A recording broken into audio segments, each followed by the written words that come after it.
call us to order. Can we have a roll call? Director Burke. Here. Director Corbett. Director Mayo. Present. Director Wheeler. Here. President Couch. Here. So we're going to adjourn to a closed session discussion.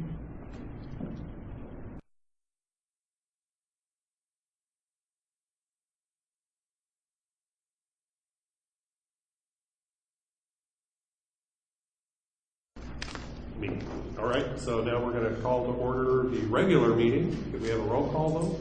Director Burke. Present. Director Corbett. Aye. Director Mayo. Here. Director Wheeler. Here. President Couch. Here.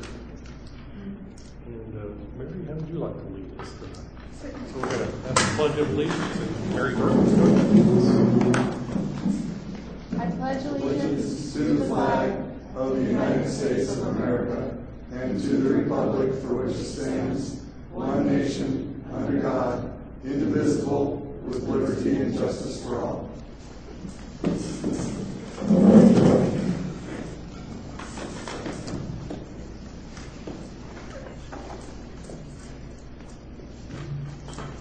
All right, do we have any additions to the agenda for tonight?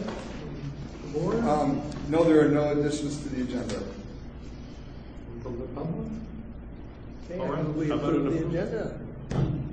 I'll second. All right, thank you. We have a roll call vote on Director Burke. Aye. Director Corbett. Aye. Director Mayo. Yes. Director Wheeler. Aye. President Couch. the aye. All right, public hearings. There's our items of a quasi-judicial or legislative nature. Public comments relevant to these proceedings are invited, but we have no public hearings tonight.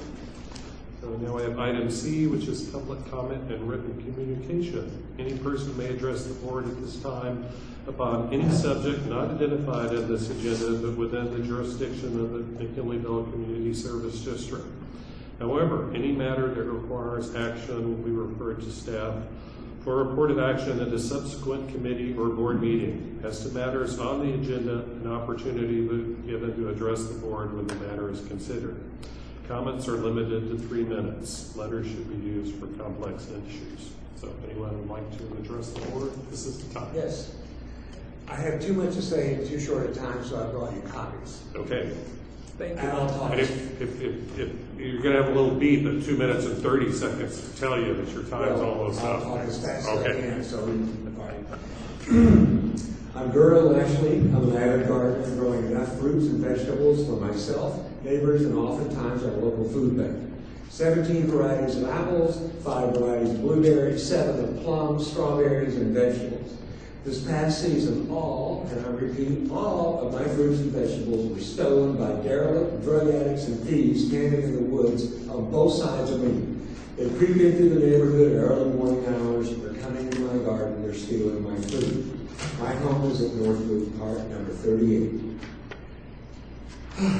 At least one of them has and continues to rifle through our trash bins, which are on private property, stealing junk mail in hopes of collecting some, being able to run some sort of scam. He's been arrested 3 times. He's still back there within a couple of days. So I thought that was a federal offense, but he hasn't gone to jail yet. We've had packages stolen off of our porch. During the daytime, I was in my house once when a package was delivered unknown to me, and it was stolen while I was right there. One guy got busted by another neighbor, because we do have a neighborhood watch.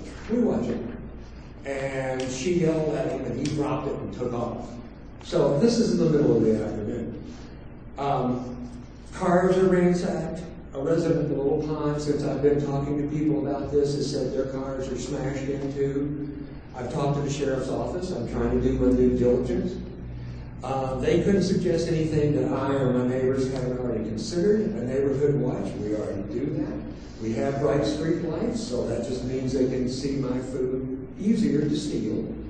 Cameras, motion detectors, alarm, dogs, electric fences, those are all good ideas. There may be a combination. But they only work the first time, but probably not the second, because then they'll realize that they can get by with it. My garden is their buffet. The county is in the process of trying to ratify a contract for the new facility to social services. I think that's a disaster. I've talked to business owners around there. They're very concerned and upset. The people in the next building are not signing their leases until they see what's going to be happening next door. That's just drawing more people, more of this element in there. There are some good people that can be helped. I appreciate that. But if you build it, they will come. And you know that's true. People who feed, clothe, and provide health care are enablers, not saviors. Since no one in power is really doing anything because it's so out of control, I mean, the police, I appreciate their efforts, but when they get cleared out of the woods, they're back within 3 days. I want somebody to go after the property owners because they're allowing unfenced, unsafe campgrounds, human excrement, crime, and violence right there. So go after the owners. Okay, we'll have to read the rest. Thank you. Sorry. Thank you. We got to just stand later. Oh, and because you paid attention, you get a prize. You got 2 prizes.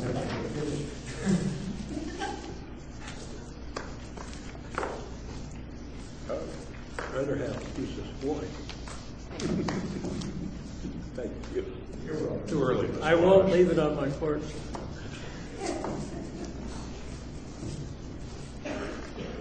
All right. Anyone else from the public wishes to speak?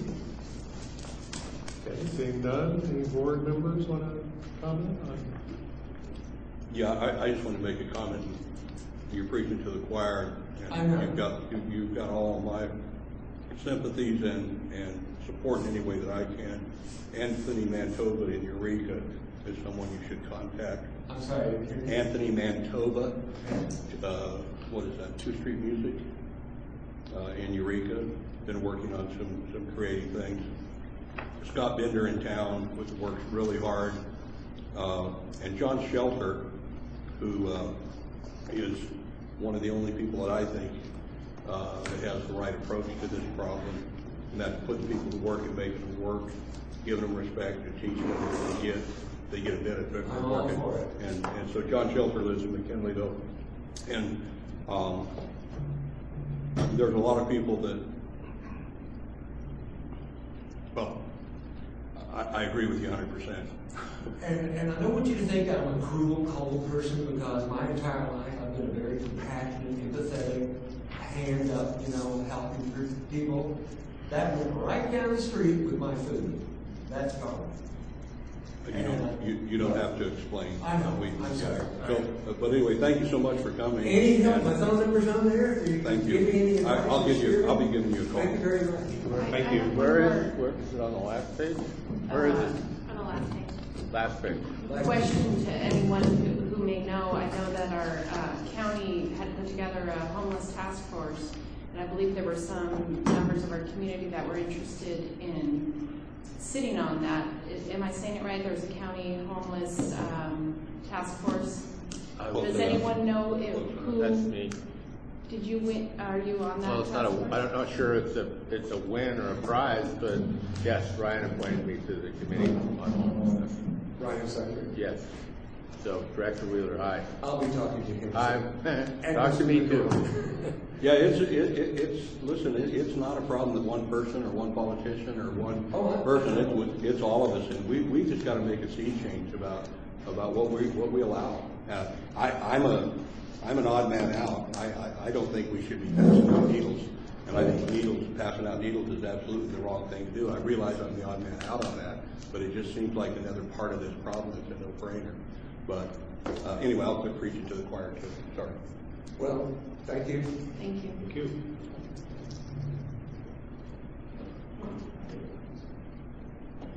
All right, we'll go to item D, which is the consent calendar. Consent calendar items are expected to be routine and non-controversial, to be acted upon by the board of directors at one time without discussion.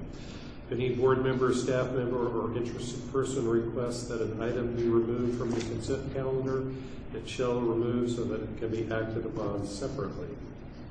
Any board members, public, anyone want anything off the consent calendar? I'll move the consent calendar. Thank you. I'll second. Thank you. A roll call?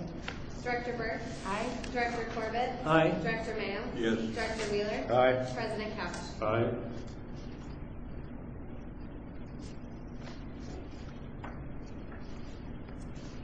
All right, consent calendar is approved. We'll move to E, continued and new business. Our first item there is E1, consider authorization for participation and approval of a 30% cost share for the household hazardous waste collection event at Pearson Park on July 21st, 2018.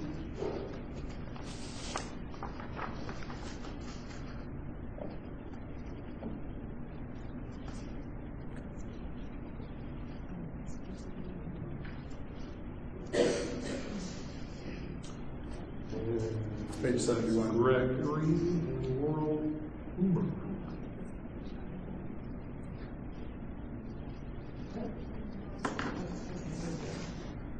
So I'll go ahead and, so basically, this started in, I believe it started in like 2009 or something like that. The Humboldt Waste Management Authority approached McKinleyville Community Services District about doing a household hazardous waste collection event here at the park, and it was a resounding success.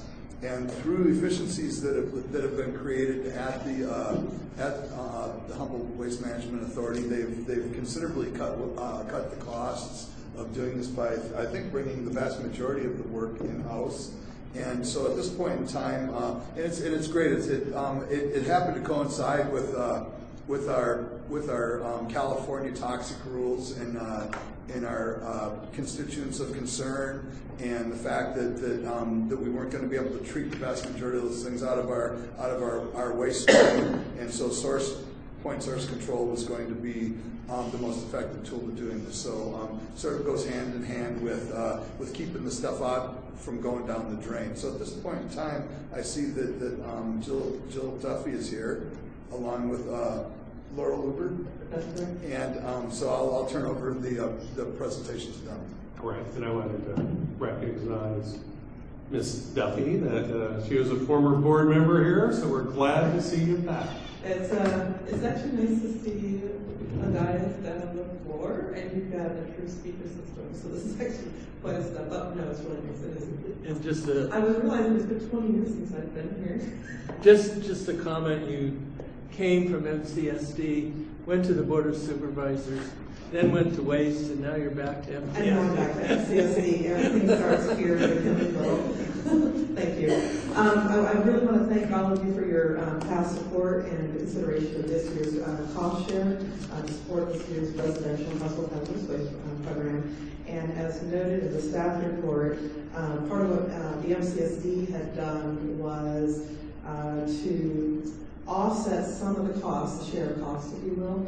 It was for the McKinleyville customers. You provided the share cost in order that McKinleyville customers did not have to pay anything in order to dispose of the material. If you were from Fieldbrook, you were going to get the minimum charge of $5 for every 15 gallons. And this year, we are again asking the board to consider a contribution towards the share of cost not to exceed $4,000. However, I have a caveat now. Since this item was initially introduced and presented to your staff, we have a slight revision to the request. And through our annual budgetary process, because we have to adopt a budget by May, we've been going through a series of evaluation of our services and our costs and our ongoing efforts to encourage people to dispose of waste properly.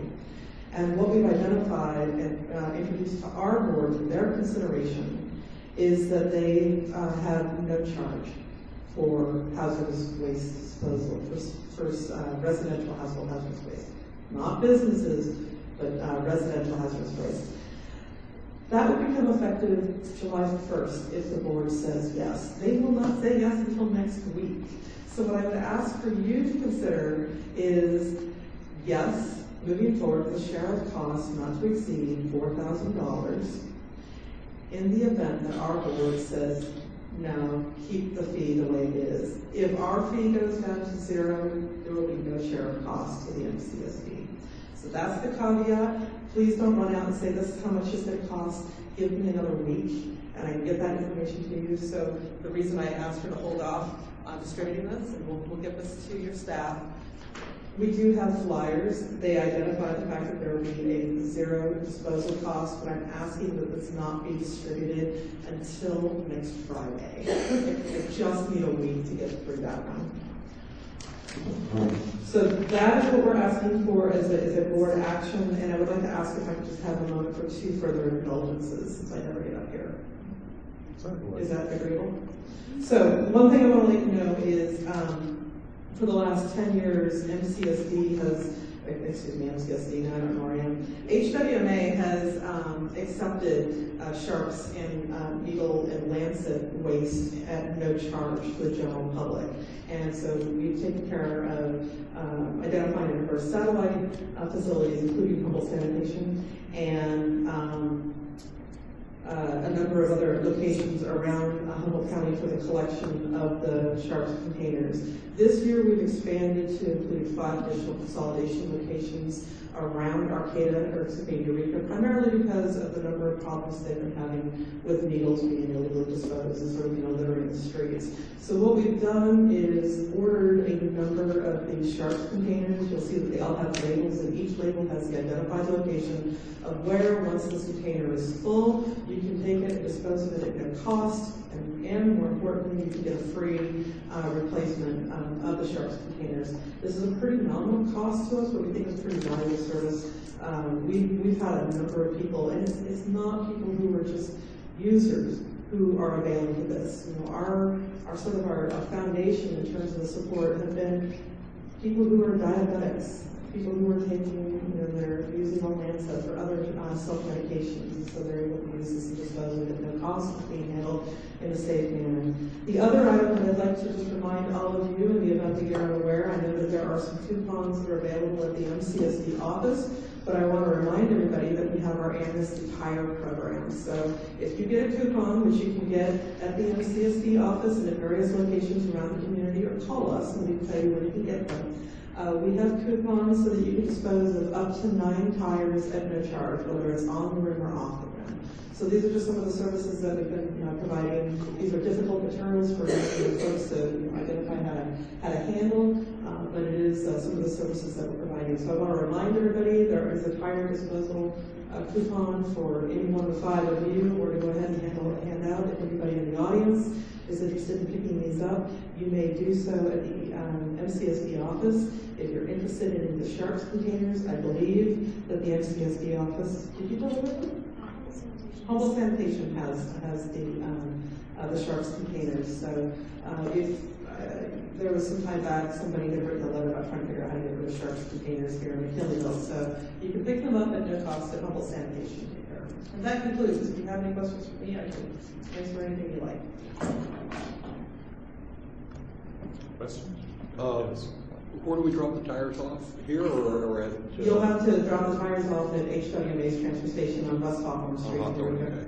And do you have to have an idea historically of what percentage or poundage was brought in by businesses instead of just the citizenry? This is considered a residential household hazardous waste event. And oftentimes people will say, I am a resident, even though the tonnage exceeded, so it's not being tracked that way. Okay. Businesses are limited to disposing of 27 gallons a month, and it has to be in a permanent facility. Oh, so When we're not doing here. these mobile Yeah. collection events, it's only Okay. residential household hazardous waste events. All right. So we're trying to make that really clear again, and it is a limit of 15 Very gallons. good. And then I just want to make one really quick comment. Since we started doing this, and we also initiated taking our cooking oils over to the Humboldt Sanitation, and they rearranged their situations so they could take the cooking oil. It's been a real cost savings to the district. I think whatever we, it's hard to quantify, but I would say that whatever we spend benefits is at least 10 times. So we really appreciate the partnership with you all. Yeah, home sanitation has been really wonderful for us to be working with too. If anybody's interested in going to the Rotary meeting on the 17th, I believe it is, both Tasha and myself will be giving a presentation about essentially demystifying solid waste here in Humboldt County, what the role is of both HWMA and Humboldt sanitation. So we'll be doing that. What meeting was that? That'll be the Rotary for McKinneyville Rotary. In June? May. May.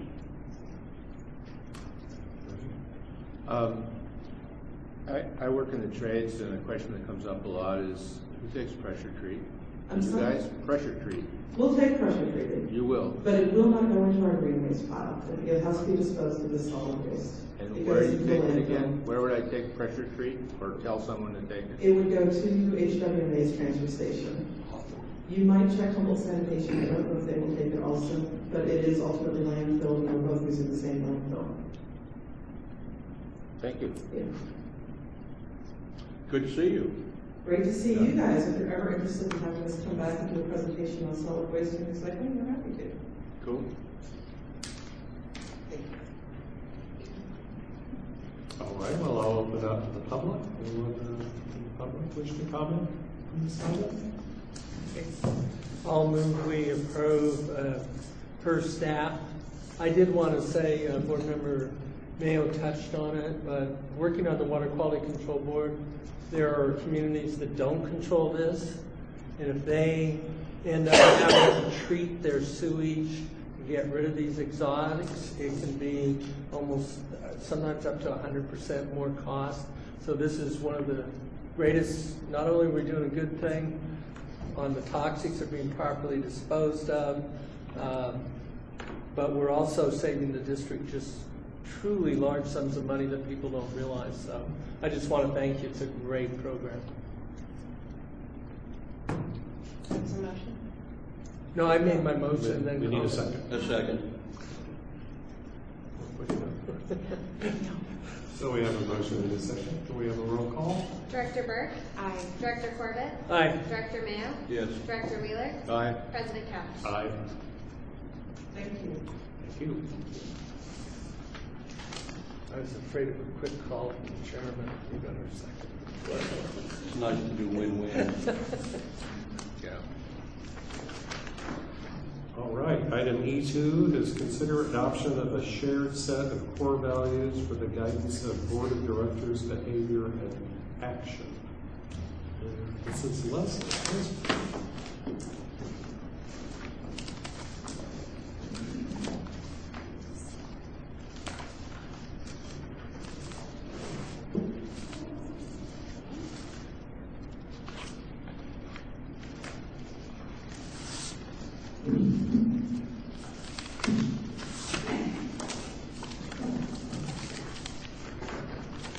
At the November 3rd, 2017 Board of Directors meeting, they began a process of developing a set of shared core values, including definitions, behaviors, and actions, which would serve to guide the work of the board in service to the district.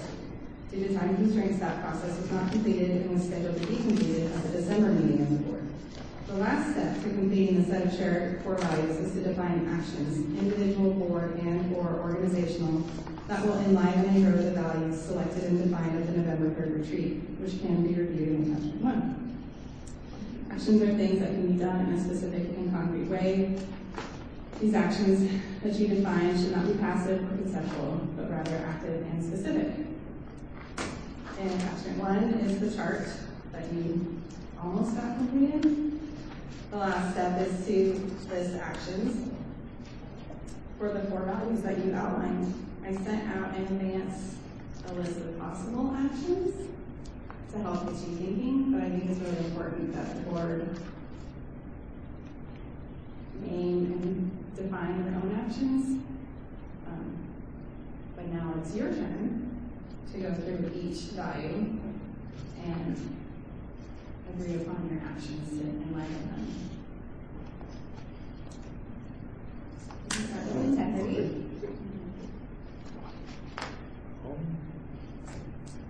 Who's first?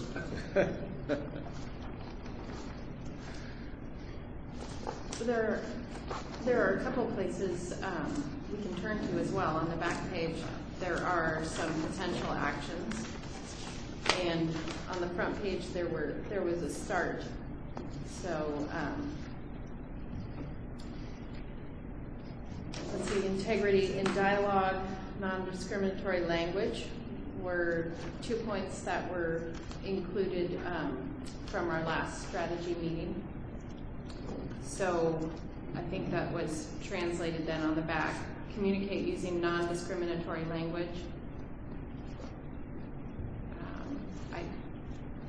I agree with that item.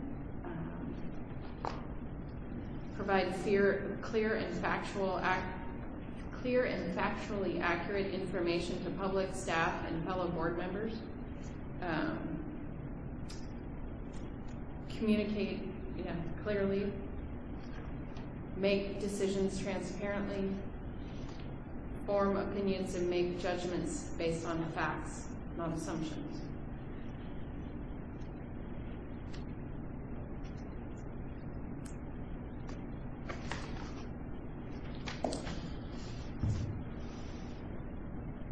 I can look at the integrity thing as predictability. If I say, I have a reputation in the community, I make my living in the trades. And people know that if I say I will, I will.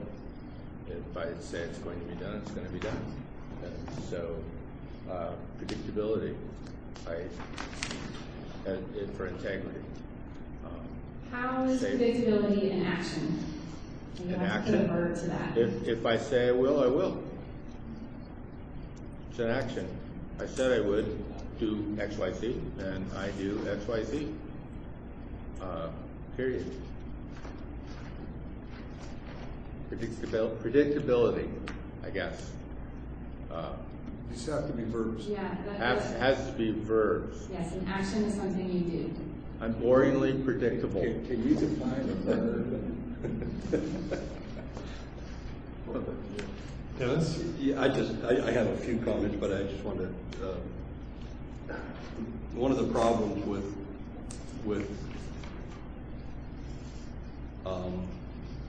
Director Wheeler's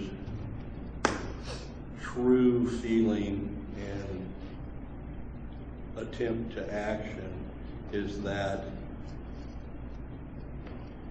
our wishes and desires in governance can't always be met. And so there needs to be some type of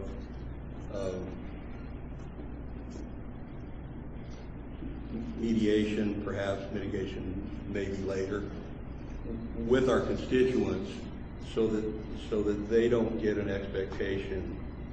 Because if you know George, you know he does that. If I've worked for you doing things, you know that I do that. So if we say we want to do this and it doesn't happen, it may not have to have anything to do with the fact that that's exactly what we want to happen, but our desires and our goals and sometimes don't jive with governance. So how do you do that? Oh, that's a very good point. So Governance requires compromise. So let's review what you've already come up with for integrity. All right. These are things you already decided on. The definition is truthfulness, saying what you mean and doing what you say. That's in your definition. Mm-hmm. Your culture is trustworthy performance and being incorruptible.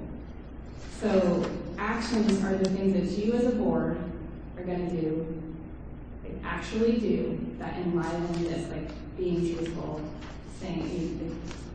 So how do you, what are they? So communicate using non-discriminatory, that's a good communicating. So can I paraphrase that in the conversation that George and I are kind of esoterically having and not having, is that in fact this conversation does that.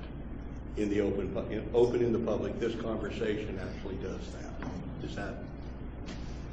I have an example, the Brown Act. All of us, we don't do board business outside of this room.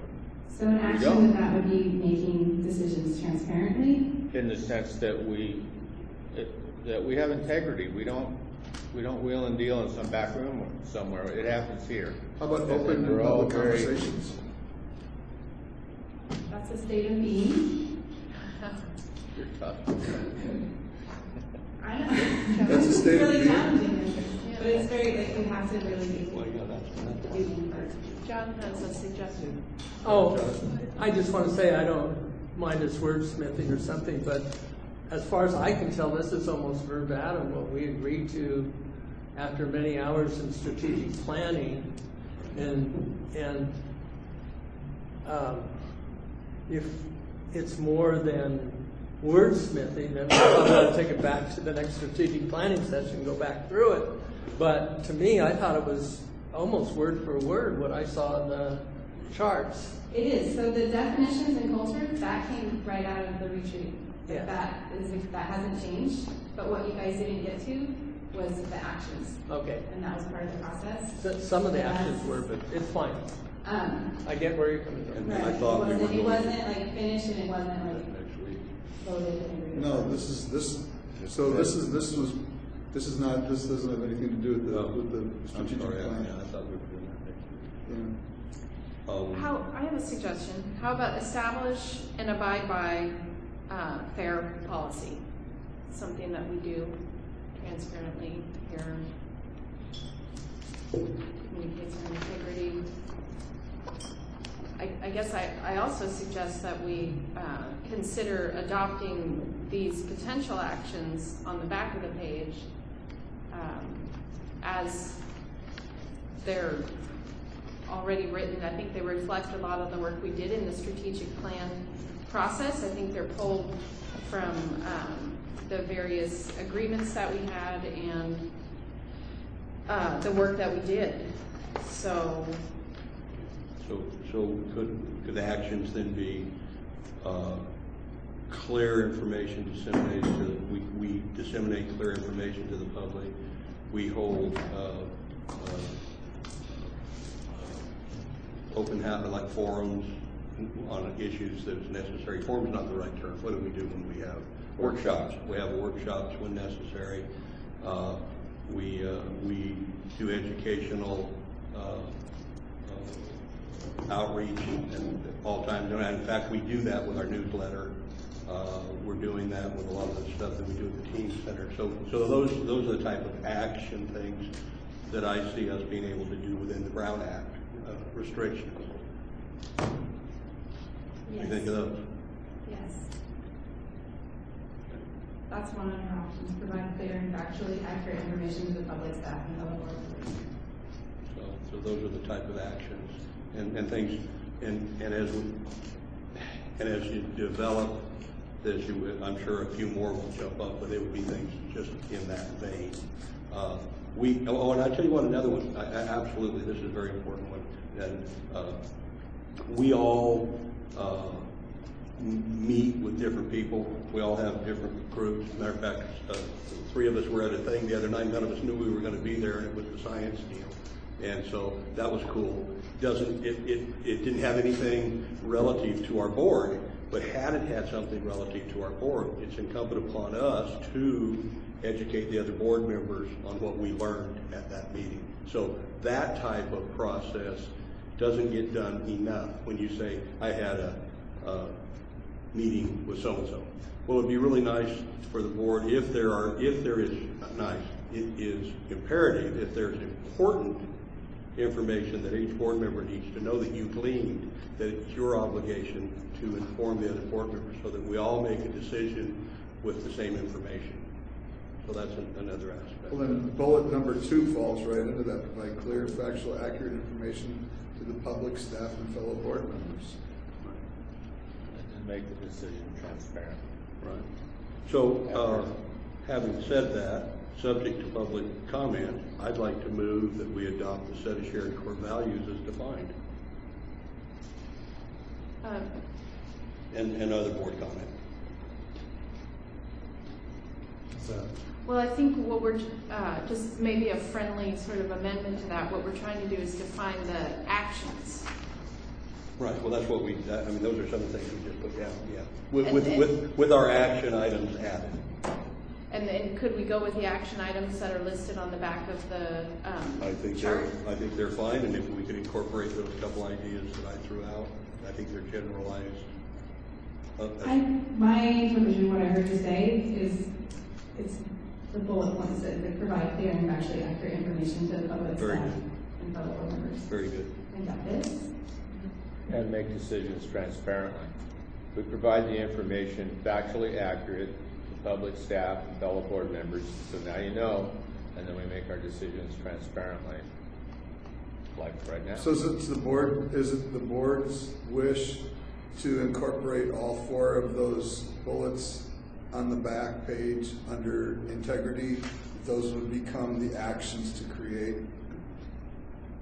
At minimum, yes. Second. Yeah, I don't object to any of those. They're fine. I thought we had to come up with our own stuff, but I'm fine with this.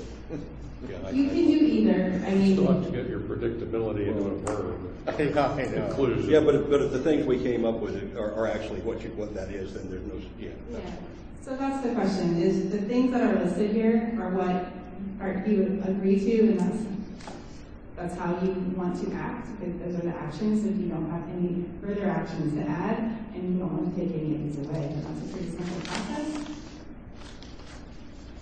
And I don't have a problem with it, I don't want to be the one who tells you how you want to act, that's all. And since I drafted these, that's what it kind of felt like.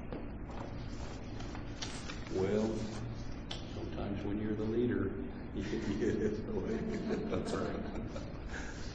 Okay, well, The burden you have to I think bear. that's good for integrity. Do we want to go through each one of these sections, or do we want to do it all as a? I think it's fine just to do it as a whole, but it's to whatever the rest of the board wants to do. Well, there's a motion and a second on the floor, but before you vote on that, would you like to go through and review each bullet under responsibility, family, and fairness, and verify that you want to keep, that you don't want to strike any of those? That's fine with me, as long as we have also public comment. I went through all this at great length and thought I had to come up with my own additions to it, so there's nothing here I object to. And there's nothing here that I object to. I think we did a pretty good job. If this is what you got from us, I think Leslie did a good job of capturing what we thought, so. Well, Leslie knows what a verb is, so that helps. Then I guess she's got one up on me. So I would say that I don't object to any of these bulleted items, and I think it's great.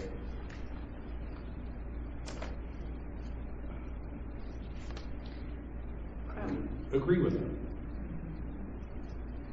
I think I would add in here, perhaps it's under family, to develop, and it's what we're doing in our strategic planning, but develop a shared vision and goal to achieve together. I think that's reflective of what the types of things you work on that I could interpret as family.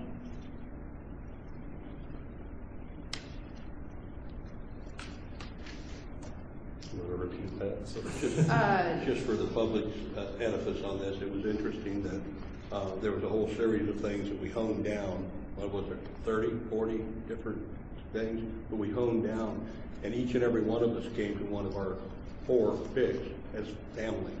The family was imperative, that whole concept of family was imperative to us as a board members in this community. So I thought that was, I was really appreciative of that whole board. Were you waiting for? I am, my concern with develop a shared vision and goal that you said achieve together or work on together?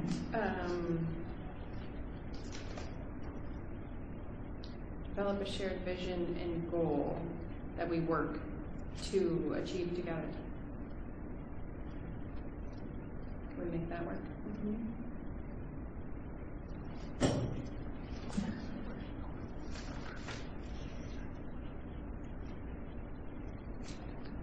And I just, am appreciative of the remain mindful and considerate of commonalities between self and others when engaging in challenging dialogue, or in other words,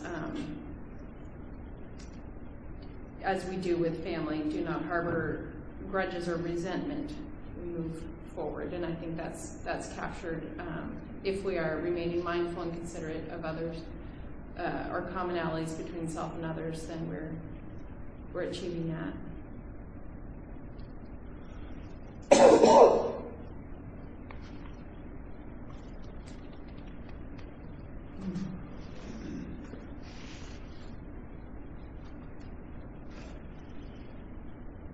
Are we done as a board? I'll take it to the public. Anyone from the public want to comment on this item? Okay, saying none, we'll bring it back to the board. We want to.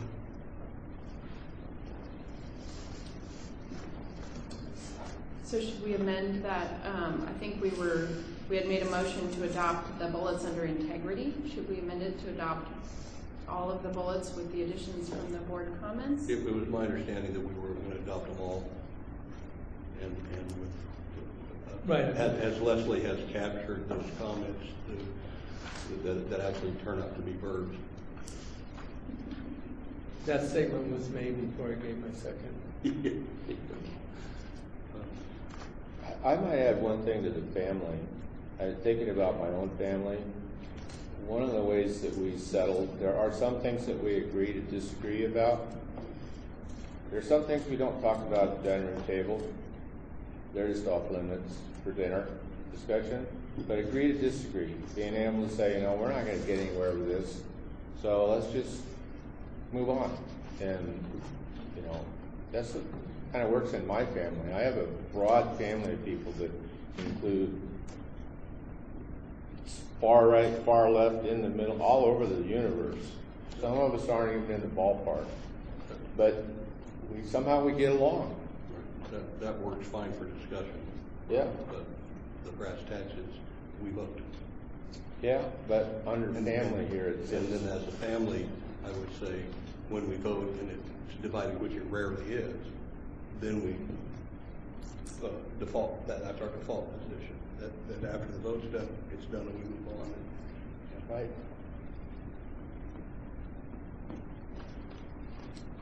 Other than that, Do all the board members want me to add that? Agree or disagree, favor family actions? That's fine. that's two. Any third? Or let it go? Not that important. Okay.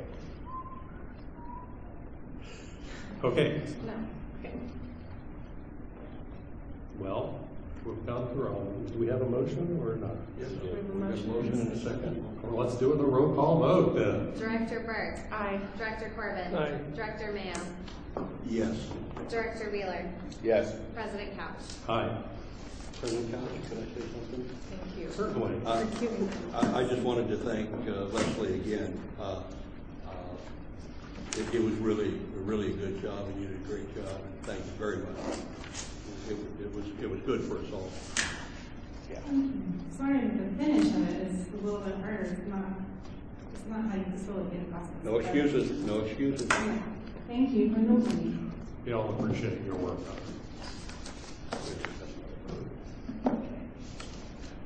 All right, item E3, consider adopting resolution of 2018-12 defining smoke-free parks policy for all district-owned and or operated parks and recreation facilities. And this is Leslie again. At the February 7, 2018 MCSD board meeting, the Recreation Advisory Committee recommended that the board create an ordinance for making district parks smoke-free places. The board moved to consider a policy for creating an ordinance for smoke-free parks. Staff researched smoke-free park policies and ordinances that exist in other communities and has sought out the opinions of both district legal counsel and local law enforcement on the feasibility and options for enforcing a smoke-free parks ordinance. At the April 4th, 2018 MCSD board meeting, staff presented the information gleaned from research. At that time, it was determined that a policy for smoke-free parks was more appropriate than an ordinance.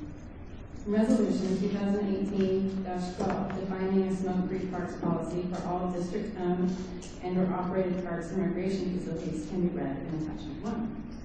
Staff recommends that the board review the information provided, discuss, air questions, take public comment, and adopt Resolution 2018-12, defining a smoke-free parks policy for all district-owned and/or operated parks and recreation facilities. Thank you. Any board members wish to comment? I have a question. Would we put up signs in our parks to inform people of this? So there would be a sign for folks to actually. Yes, there will be signs that say, this is a smoke-free park. Okay. Are those going to be next to the signs that say you can't drink in the permit? Yes. Or Or it'll all be on one side. no camping. No camping. No, the other one. Dropping. Yeah. All right, anyone else from the board want to comment, question? If not, I'll open it up to the public.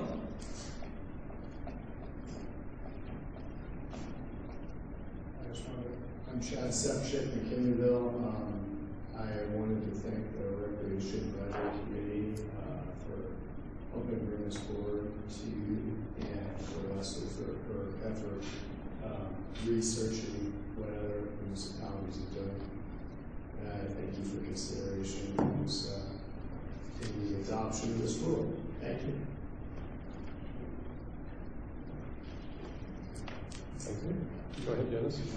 So, I'm gonna make a motion, but I just want to be sure, Chad, if I had your cell phone number correct here, so we can put it on the sign?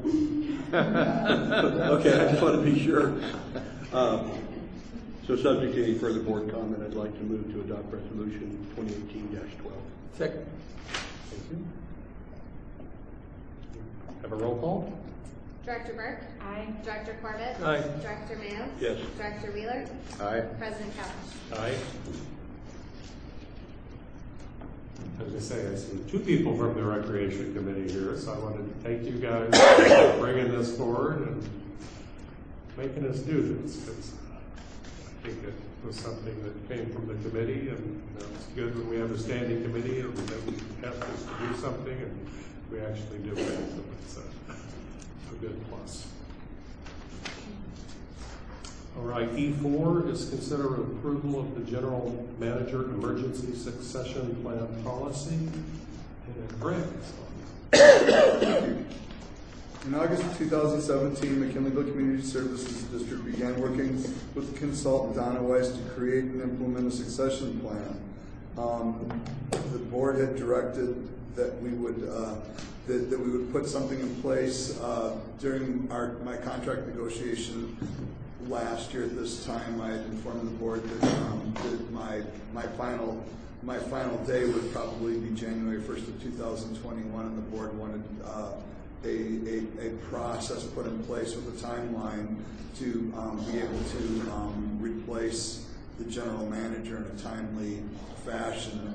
Part of that also included the potential, which we had talked about after the previous general manager, Norman Chopé, had passed away, that a succession plan would be very important, that would basically give the board an outline of how they would proceed in the event of that type of crisis. So it came a little bit later than I wanted to get it done, but we finally got it done. And you'll find as attachment 1 the draft emergency succession plan policy. And I had since I neglected to save the document and track changes, you have this document in front of you, which highlights the areas that I made the minor modifications that I made, and I kind of wanted to go through them with you at this point in time. The substantive on page 3 of 10 of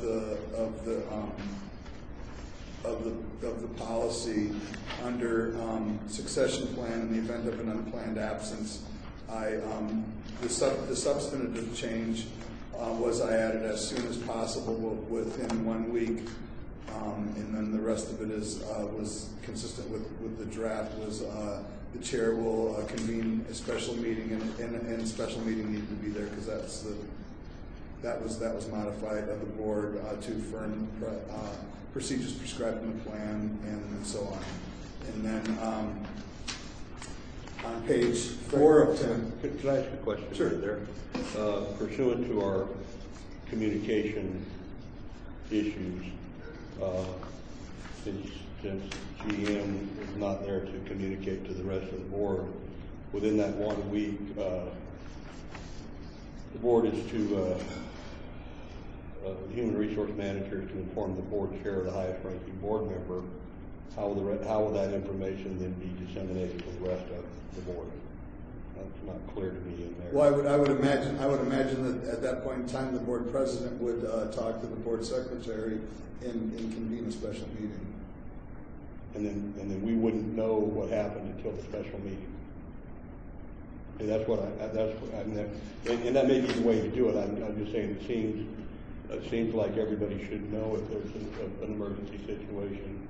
And pursuant to the Brown Act, there needs to be a clear communication. Right, and with the president not being able to communicate with everybody on the board, then it would probably be contingent on the board president directing the board secretary to contact and communicate. That's something we need to just vet out. It's not a huge issue, but I think it's something that needs to be clarified. Okay, yeah.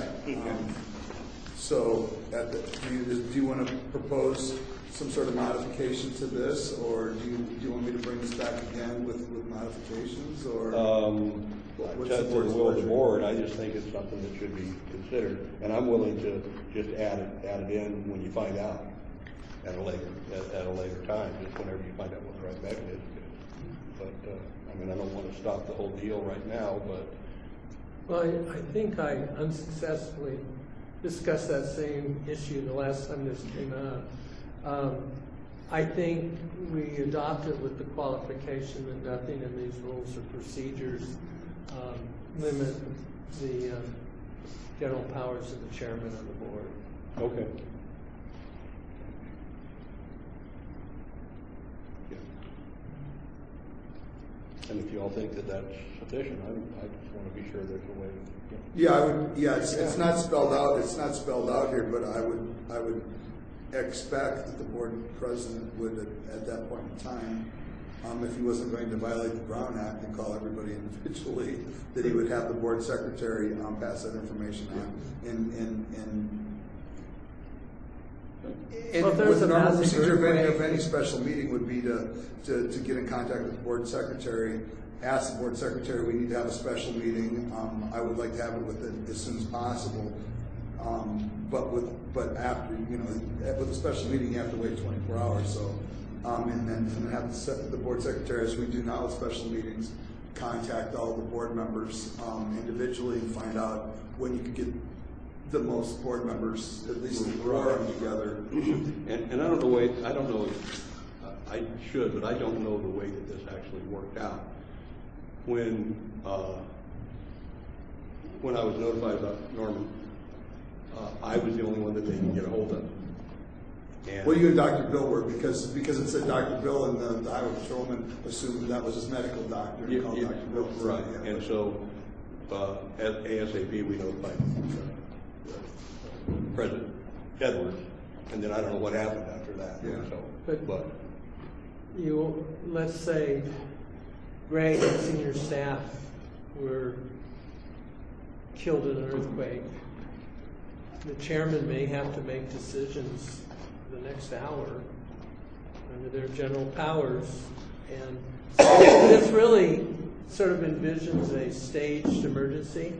99.9% of the time that's it, but it isn't all, and that's why I'm saying general reserved powers to the chairman that's unimaginable diversity of facts they might be applied to, but it's a way that you got somebody to run the place so you can have an emergency board meeting. And I just think as long as we adopt it with the full understanding that the all general powers of the chairman are preserved and not modified by this, And the odds of that being used are almost zero, but if you need it, you need it. Yeah, and I don't believe anywhere in this policy does this speak to modifying any of the authority of the board. Right.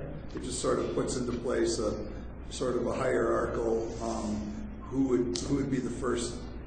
Right, and that's great, and that's what you want. And like I said, with the reservation rights, I don't have any problem with it. But that was the issue I was trying to get at last time, Dennis. If I might, the way this is written, it says that as soon as possible, but within 1 week, the chair shall convene a special meeting of the board to, 1, affirm the procedures prescribed and designate an acting GM, which means until the special meeting happens, there isn't going to be an acting general manager. I think the chairman of the board should be able to immediately designate an acting GM, and we'll have our special meeting. Well, the board president can't act unilaterally. Can. Okay, so basically we won't have a GM until after at least 3 board members have been found.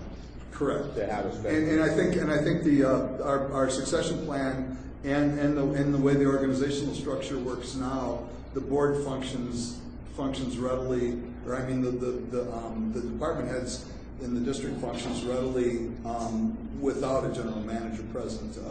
When I go on vacation, and the status quo is that each department head is responsible for the actions of their department.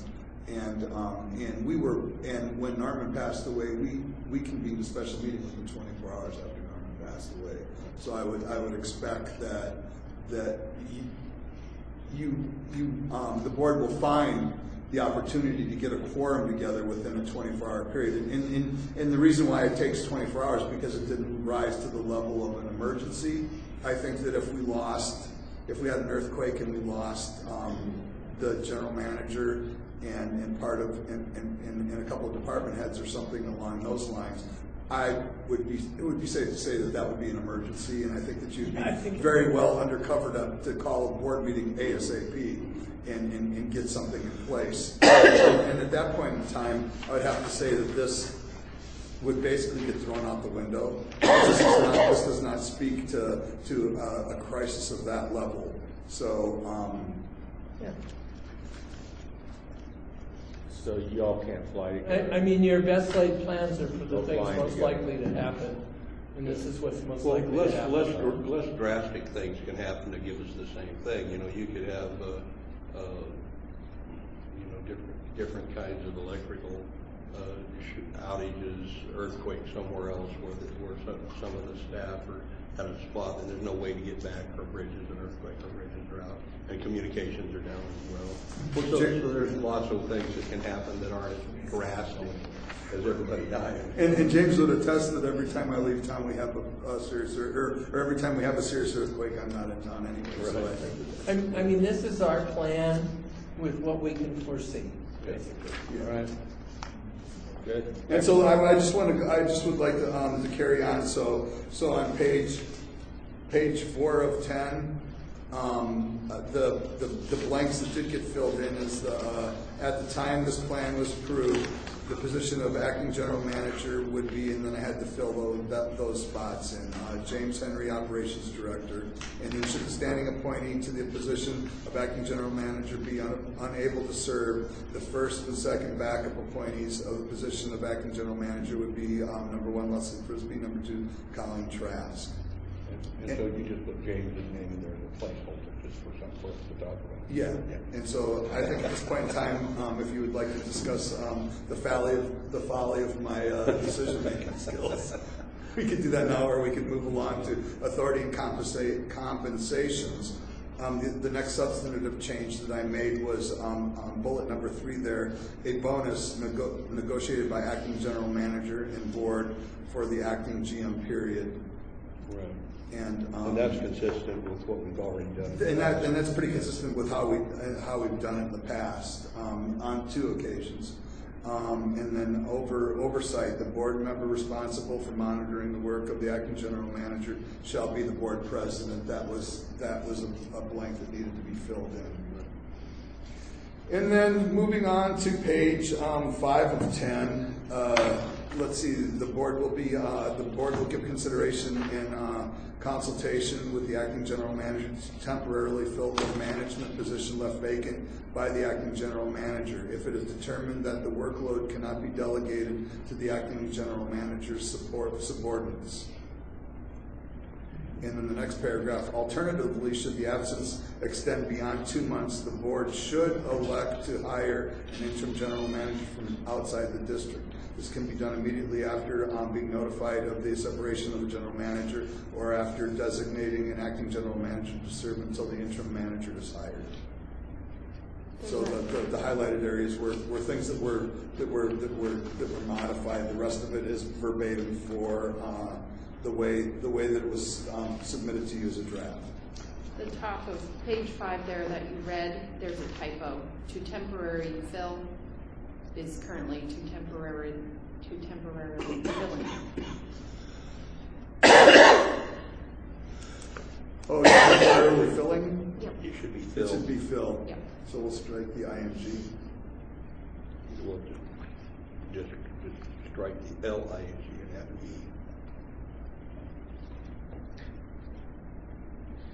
Oh, no, I'm sorry. Just, I'm not. If you're Go ahead, French, John. maybe. Never mind. Is that a verb? Never mind. I was thinking that. Something else, sorry. I would prefer to drop the provision, but mind you, it's not worth taking a lot of time on. And that's on page 85, where they have any individual who serves as an interim GM shall not be considered for the permanent position. Why on earth are we doing that to ourselves, and why does that mean we're not appointing the best? That could very well eliminate appointing the best person to act during the interim. So I understand why they don't want them to have an inside job to it, but for me, I'd take it out. But I'm not going to fight very hard. So and we discussed that with the consultant, and that's a typically the way it works. That usually the acting general manager would not be considered for replacement of the full general manager.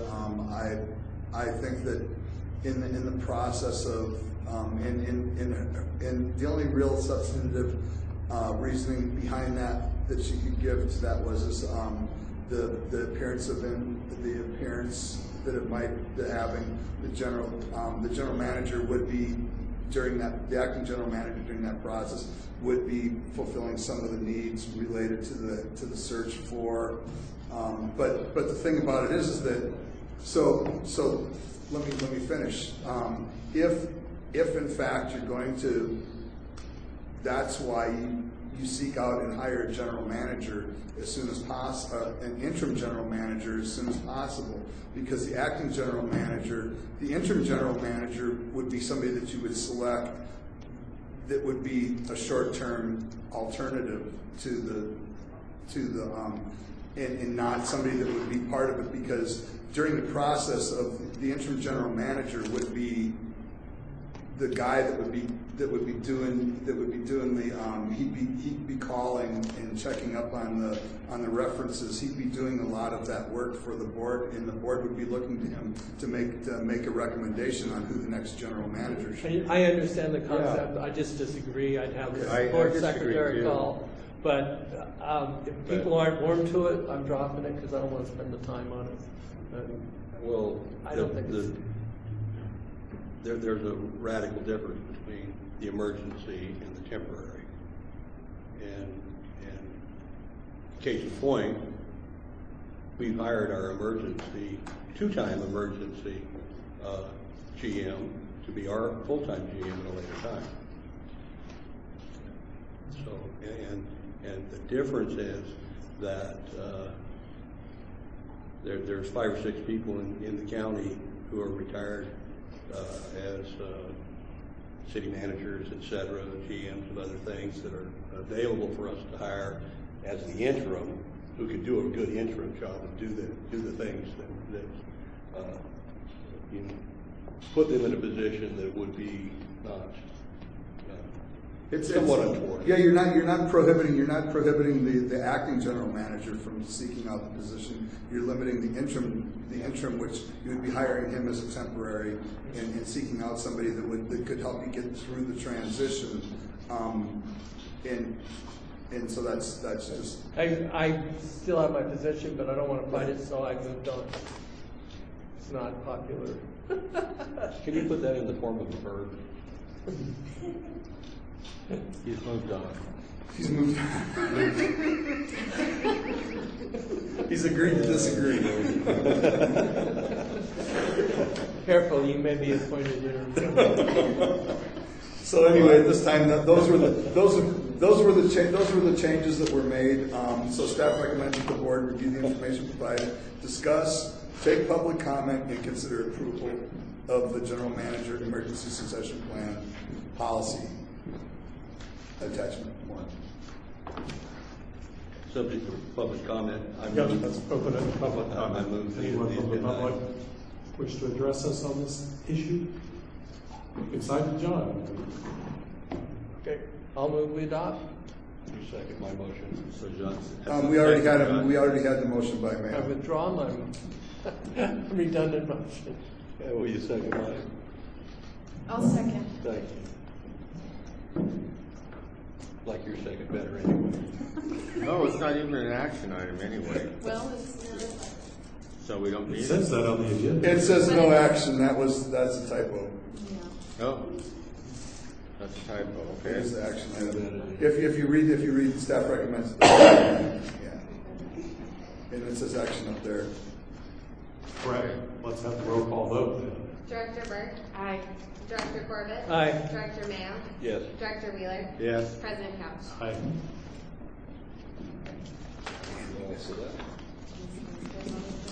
Yeah, Right. guys, got it one movie. Item E5, consider adoption of resolution 2018-13, establishing a policy for the collection and disposal of sharps. And this is Greg again. Thank you very much. So this concerns that were brought to the board related to the hypodermic litter in our community, and we had concepts everywhere from doing nothing to installing kiosks on district property, and I believe that it was Leslie that had set up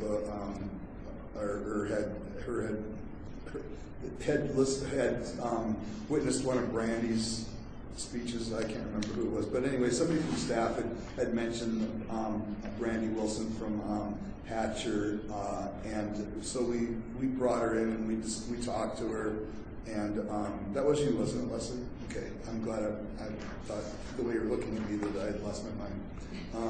But anyway, that's terrible. that's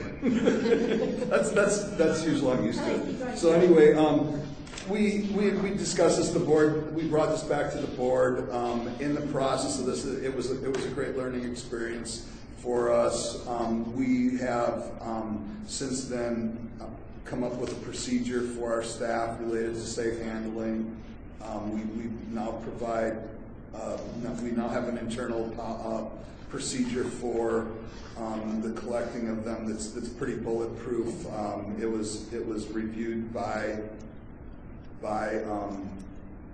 Brandy, and it's consistent with Cal OSHA, and I think it's important that our staff is safe, especially with the amount of exposure they have, and just our ability to. We take this pretty serious, and we want to remove as many of these out of the environment as we possibly can, and especially as it relates to our facilities and our properties that we own. This was brought. This resolution was brought back last month as kind of a draft to generate some discussion amongst the board. The board seemed to like it. I didn't feel comfortable with staff or the general manager making a determination that we would start providing sharps containers to the public and then taking those containers back after they had needles in them. But I believe that it's a good way for us to be able to help document the process and ferret out where they're at, so that we can then pass that information on to Humboldt County Department of Public Health.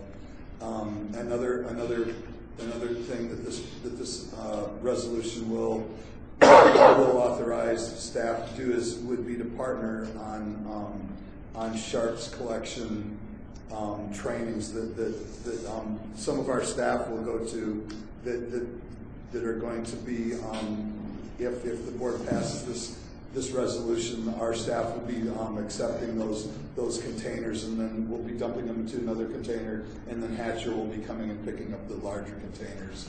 And so we have some staff that will need to go to that. So that will be, and we've already got some times tentatively scheduled for those trainings, but we've not advertised that yet because this resolution has not been passed. So staff's recommendation is that the board discuss, take public comment, and consider adoption of resolution 2018-13, which is attachment 1, establishing a policy for the collection and disposal of sharps. Thank you, Brett. Any board comments? I got a question for the GM on the policy. Can a staff member opt out of participating in this? Is there a provision for a staff member that is not comfortable with this process to be able to find a way to not have to do it? I'm not saying anybody will, but I think that's. Yeah, we would definitely consider that if we have a staff member that for ideological or for health reasons did not want to participate. I would defer that to my department heads to make that determination. I wouldn't like to see a situation where there would be any repercussions for that. Yeah.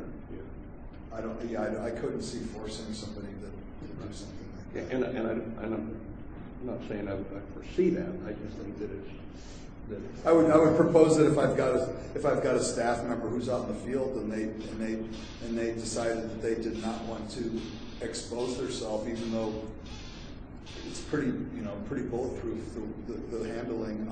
I would just implore them to contact another staff member to come and so that we're not leaving them behind.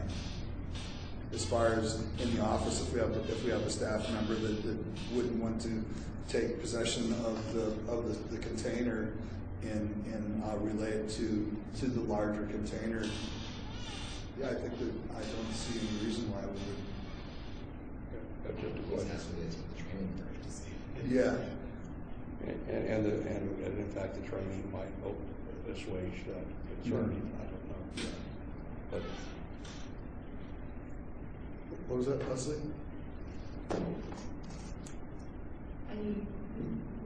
I equate it to CPR certification. We're all required to be CPR per se certified, but if you're confronted with the issue, like somebody needing CPR, you're not required to perform it. As they cover that in your training. If you're not comfortable doing it, then don't do it, but call somebody to get it started. Yeah. So yeah, that's a great analogy, Leslie. Thank you. Okay. Anyone else? I'd just like to speak in support when we had our previous discussion of this item, and I think being aware on social media and communicating with our neighbors that the presence of sharps in our community is a big issue, and so I applaud our GM and our staff for stepping up and coming up with a policy that allows us to be in a position to help the community know how to deal with these and have the appropriate tools to deal with this community at large issue as well as in our own parks. So thank you. Yeah, and just a little bit of anecdote to this. I've been approached by many members of the community that actively go out and pick sharps up. and they are very supportive of this and us moving this way, and said that it will make it much easier for them to be able to drop them off and pick up other containers. So, and so I've had 4 people already that have approached me that make it a point to go out and pick up sharps while they're out walking around, or during the haul outs, the trash haul outs and things that they do. So, Just to clarify, it's taking a sealed container and dropping it into, they won't be opening and dumping it, it's taking one container and dropping it into another, Yeah. so they won't be touching. Well, anyone from the public wish to comment on this item? Okay, I don't see anyone, so do we have a motion on this yet? I'll move we adopt resolution 2018-13, attachment 1, establishing a policy for the collection and disposal of sharps. I thought this was a nice balance of management. I'll second it with a comment. I think this is something that's necessary. To me, it's like closing the gate after half the cows got out. You shut the gate to keep the other half from getting out while you go out and rustle the rest of them back. So it's that kind of a deal to me. I wish we were attacking the front end, but for the safety of the community and our staff, I think it's a very reasonable thing that we need to do, and also for that reason. Okay, we got a motion and a second. Let's do the roll call. Director Burke? Aye. Director Corbett? Aye. Director Mayo? Yes. Director Wheeler? Aye. President Couch? Aye.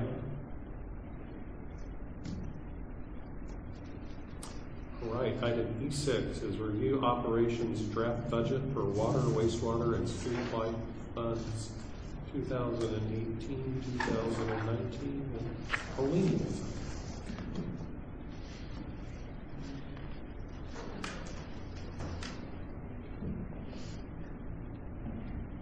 Staff recommends that the board review the draft operating budget for the water fund, the wastewater fund, and the streetlights fund. Obviously, take public comment. This is an information item only. This is the last draft piece of the budget, and we will be bringing the full budget back to the board in June.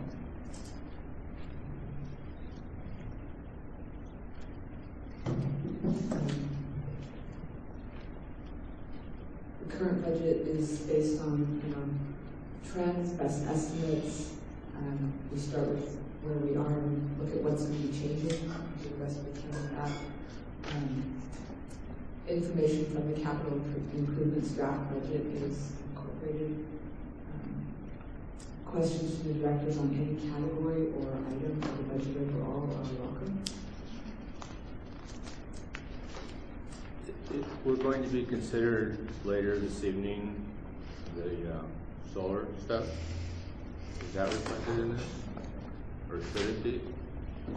The project is reflected in the CIP. Okay. Okay. The solar wouldn't affect the budget because it's a capital asset. Okay. So it's just instead of being an expense, an operating expense, what it is a shift in assets, moving assets from cash to a fixed asset, which is Right. a piece of equipment. The only time that you would start seeing that impact the income statement, the operating expenses, would be when you start seeing the loan payments. So that would become part of the interest expense. So maybe I can answer that question. The cost for electricity for the wastewater management facility, that's budgeted. I presume that the cost for the loan payments would equal about the same as our energy consumption, within several $1,000s, tens of thousands of dollars actually. So the impact on when we have to start paying that loan back, which is half loan and half grant, I think the cost, our energy costs would cancel out. So it's a wash. So, yeah, Pretty from, much. no, it would, From a cash flow standpoint, it is a wash. Okay, that was my question. But from an expense standpoint, because you're shifting the payment to a loan, again, that only happens on the balance sheet for the Right. enterprise fund. So you'd actually see your expenses would appear to go down, but the cash is still going out the door, it's just paying off the loan. Right, right. but yeah, as far as cash flow goes, but the impact on, the potential for there to be an impact on the 18-19 budget, it probably won't, because the project won't be completed, and the way those loan payments work is you don't start paying the loans until the project's completed. So Okay. it probably won't have any impact in this fiscal year's budget. I'm always trying to think what might be different this year from prior years, and I actually don't think this will be significant, but I do think staff needs to look forward, and that is we're having tremendous changes all over the place in the pot industry, and that could affect how much water is being purchased, and that could have a financial effect on us. Like I said, I think actually 4 or 5 years ago it's much larger impact than it is now, and I don't think it's probably enough to be significant, but I'd at least watch water revenues and see whether they're changing, sort of as an early tip that perhaps that's one of the contributing factors. So one thing, I'm glad that you brought that up. If you look at the balance, the summary, but the draft summary budget, and you look under the water expenses, and you go all the way out there, the difference memorandum only, you'll notice that under water purchase, there's a 2.6% decrease in the cost, in our expense associated with the purchase of water. And so in the effort to make the rate increases that Humboldt Bay or Humboldt Community Services District and the City of Eureka are going to do, Humboldt Bay Municipal Water District actually decreased the cost to purchase water over last year's, but they're going to have to make that up in the coming years. And so, though we will recognize a reduction in expenses for the cost of water in this fiscal year, they're going to make that up in future years. So I just thought that was worth bringing up to the board. The net decrease overall actually does reflect an expected increase in consumption, but because the price overall is lower, the price is lower than 2.6%. The difference is 2.6%. So.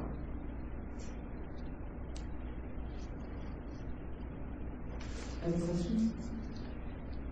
Were there any trade-offs or things that we should be aware of that were necessary to balance the budget in terms of staffing? The water and wastewater funds operate on a full accrual basis, which is to say they operate like a regular business. And so we record revenue and expenses the same way you would in the private sector.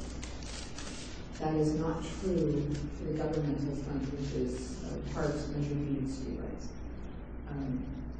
So things that tend to impact parks very negatively, say unexpected capital improvement requirements or something like that, don't impact the budgets, the operating budgets of water and wastewater in the same way. So those would show up in the CIP, for instance, but they wouldn't show up here. Does that make sense? And so we're not looking at the same kind of trade-offs that we've had to make for the governmental funds, because the accounting requirements are different, so they would be looking different.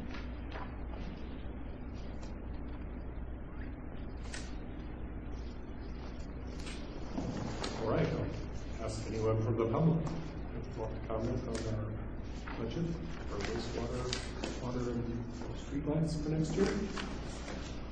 All right, we're done, and this isn't an action item, so I think we're done. Unless, do you have a comment? Yeah, well, I don't have a comment on the budget, but I do have a comment.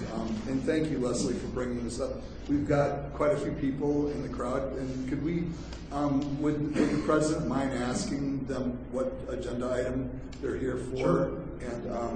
And then maybe we can get that We can do done. that and they first. could- Not that we don't appreciate finally having people here to actually witness what we do, but if you. Yeah.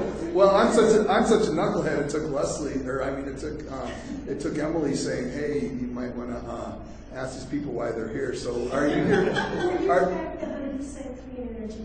So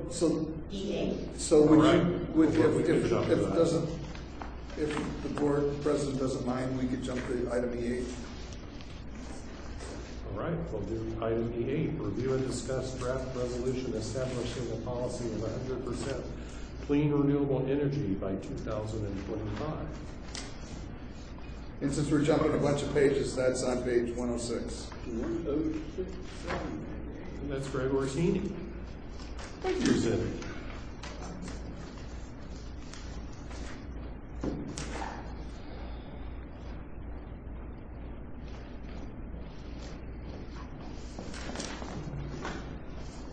So at the March 7th, 2018 meeting, members of the public spoke in support of 100% clean renewable energy initiative.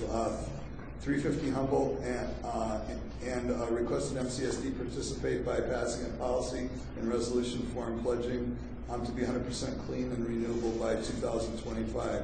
Director Burke and Wheeler requested information on 350 Humboldt to appear in a future board meeting. A draft resolution template provided by 350 Humboldt establishing a policy for 100% clean renewable energy by 2025, which is attachment 1, has been attached for board review. At this point in time, staff would recommend that the board review the information provided, discuss, take public comment, provide staff direction related to the drafting of a resolution that the board would consider passing at the next board meeting or at a future board meeting.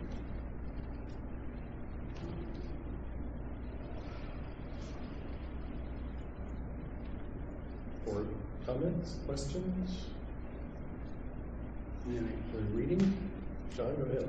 Oh, I just, I don't mind passing a resolution that that's a goal, but I don't want it tied to 2025. That's only 7 years away.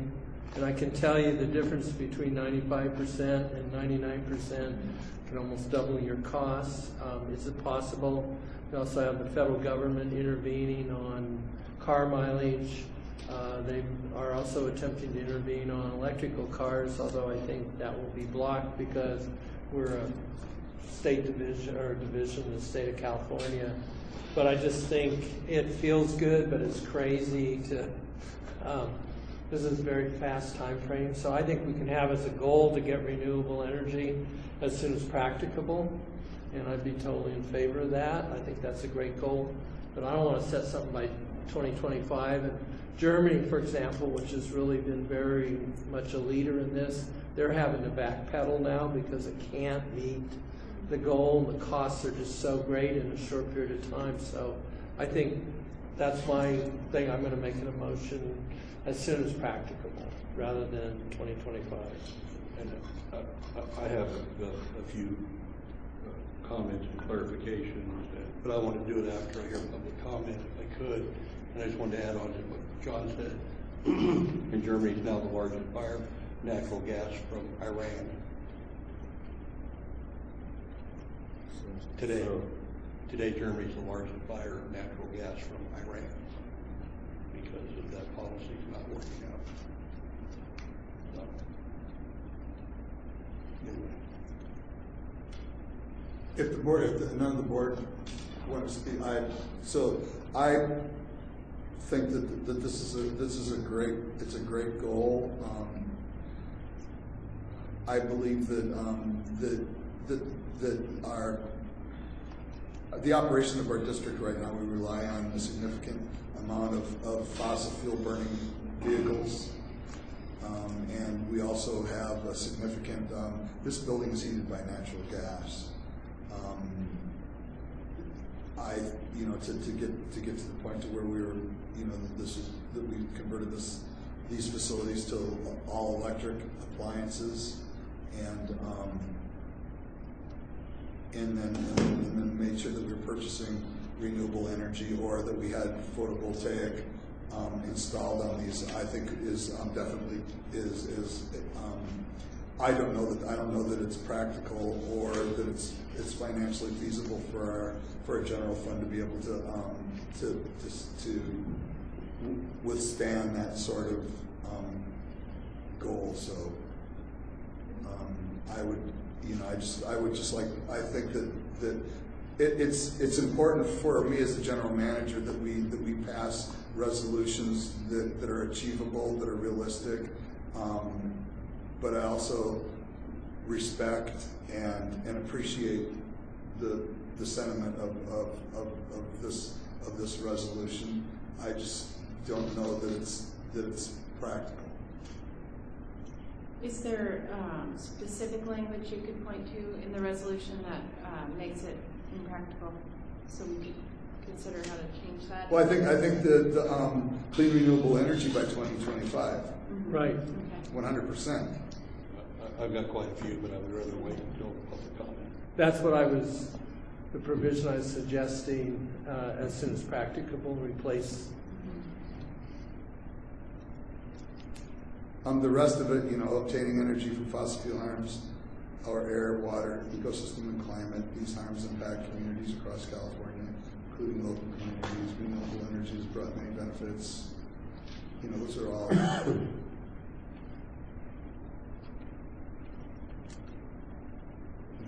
California fight against global warming, that might be changed to climate change.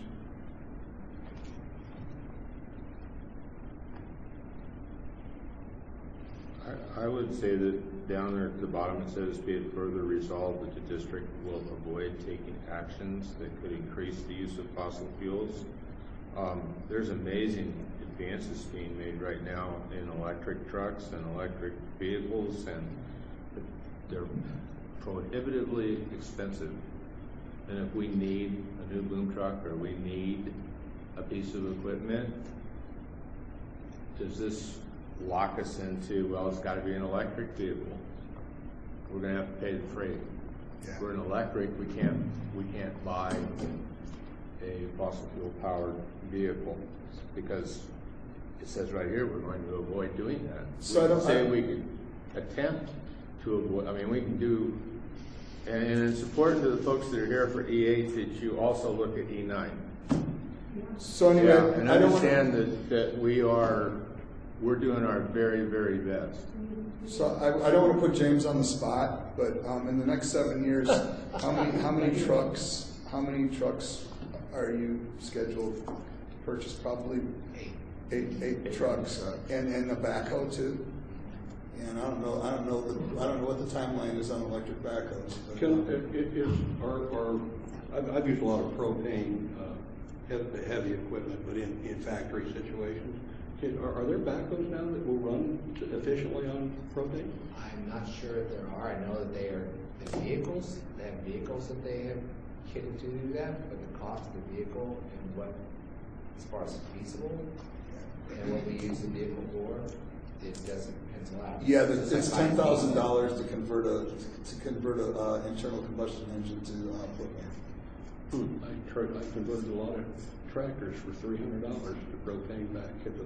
I couldn't in my consciousness. So I mean, everything. If you say it's for medical, or if you say it's for energy efficiency, the price is. Yeah. But anyway, I believe the intent here with the resolution is that it's to not increase the use of fossil fuels. And maybe that makes it, it would be a little more clear if it said the district will avoid, similar to what Director Corbett said, to the extent practical, taking actions that could increase the use of fossil fuels. So it's kind of like we're starting with a baseline and we're trying to reduce that baseline, but they're What line are you on? the be it further resolved, the second, be it further resolved. So the idea that we're sort of starting with a baseline, we're attempting to not increase that baseline, we're trying to decrease it. Yeah, so I think it's eliminate the whole thing.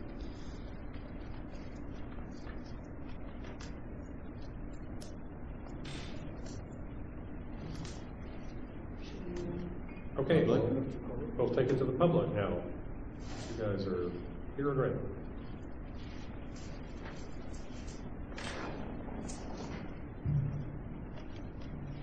Good evening. My name is Tom Fisk. I'm a McKinneyville resident, also a member of 350 Humboldt. And I want to first thank Directors Wheeler and Burke for putting this on the agenda and the rest of the board. Just think it's a critically important issue and one that is very relevant to MCSD. I want to step back a little bit to give some context, which is that 350 Humboldt is encouraging all the local governments in the county to pass resolutions of this kind.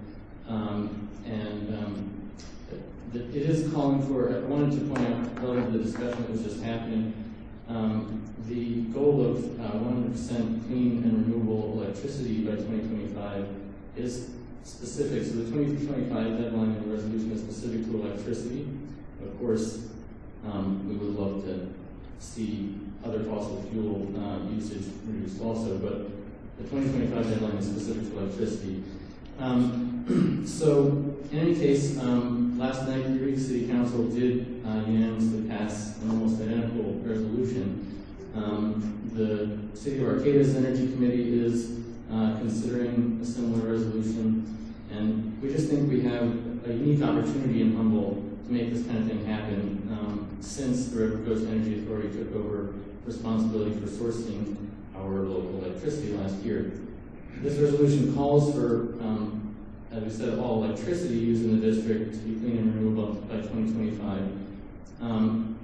We're aware that because of the way our grid works, that would be very difficult to achieve unless basically the whole county achieves that goal at the same time. But the great thing is the county can achieve that goal by working with RCEA, which is why they're called out in the resolution.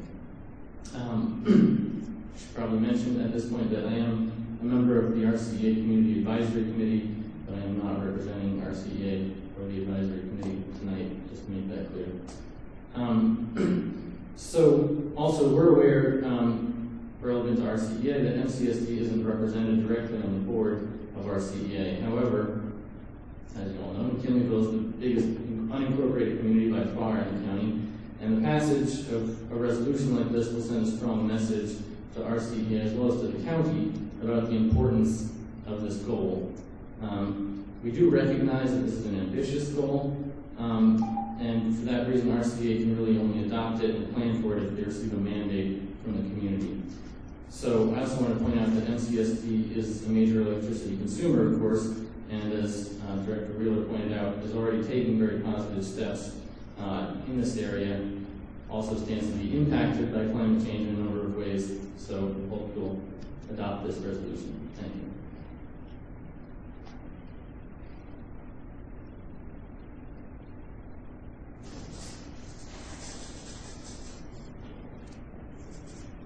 Good evening. My name is Mary Sanger, and I'm also with 350 Humboldt. I thank you for considering our resolution. I'm glad that Colin made it told you that basically this is about energy and not so much about cars, although eventually we're going to get there too. I was so impressed with MCSD. Your plans to install a solar array at your wastewater treatment plant. This board is obviously very forward-thinking. So I don't need to convince you that climate change is real and that it represents a real danger to our community and the world in terms of droughts, fires, and sea level rise. You can hear that in the news all too often. I obviously don't need to convince you that we can build a fossil-fuel-free future using clean and renewable resources, starting right here in McKinleyville. You are already committed to doing that. Excuse me.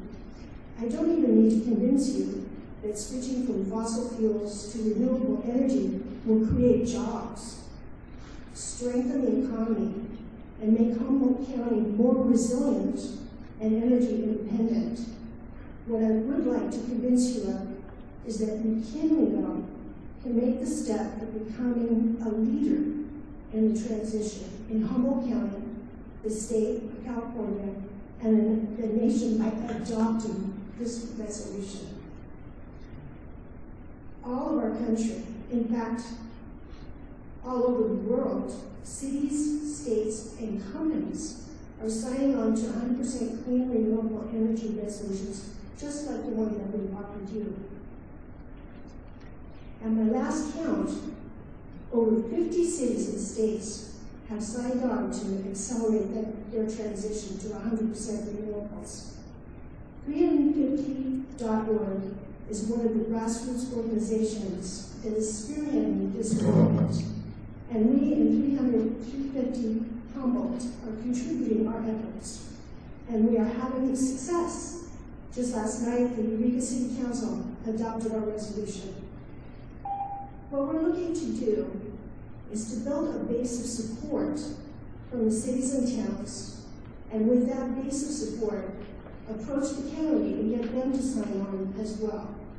So you can see, we're really asking you to be leaders in the county to help us build momentum that is needed to wean us off fossil fuel energy of the past into renewable energy of the future. Thank you.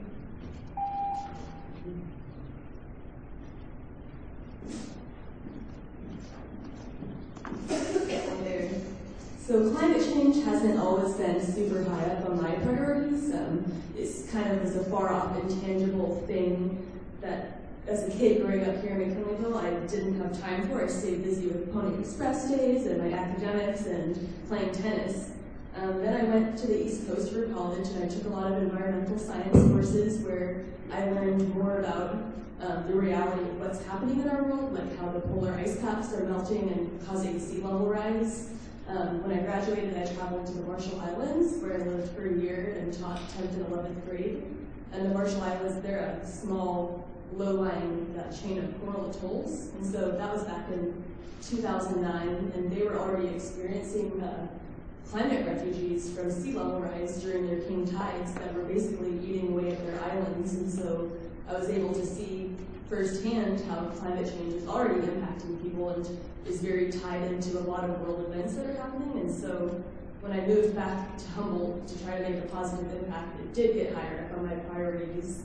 And so that's why I think, I know costs can be very prohibitive and a big factor when thinking about these kind of decisions, but I look at it as an investment in our future, because I want kids growing up here in McKinleyville to have the same joyful and carefree childhood that I had, and I worry that they might not be able to if we don't look at these issues and address them in a quick and swift manner, because I really think that's what this issue is demanding of us right now. And so I do think if you adopt this resolution, it'll represent a strict goal for us to work towards, and it might not all happen right away, but I think that if you could adopt it, it would make us a leader in the clean energy revolution and could be good for our economy as well as renewable jobs get bigger and bigger. So I really encourage you to adopt this, and thank you so much for your time.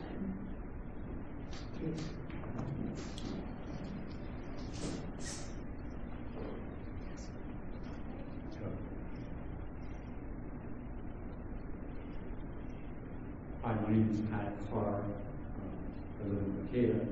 I'm also a 350 member. And I appreciate the fact that you have this on the agenda tonight, and the MCSD's work in renewables and starting up a large photovoltaic production plant. I think it's, at this point, it's impossible for us to know for sure that renewable electricity will be cheaper or more available by 2025 to have an assurance of 100% renewables. But I think we can look at what the trend has been over recent years, which clearly has been that solar and wind and local source wood waste biomass is much more available and has proven to be competitive in the sense that the Energy Authority has been able to provide electricity to the vast majority of Humboldt County residents at a lower rate than PG&E did, with also a lower rate of greenhouse gas emissions, more renewably sourced electricity. And we also clearly know that the risks of our climate becoming one that is livable to us in the future will be increased the longer we use fossil fuel source electricity.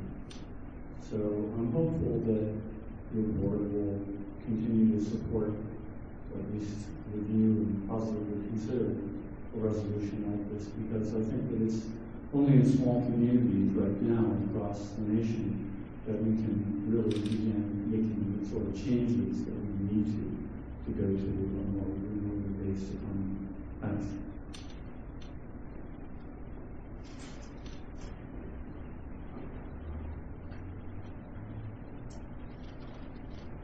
Hi, I'm Deborah Dukes, and I'm also with 350. If you find an electric backhoe, I'd love to see that. I had this image in my mind as you were talking about it.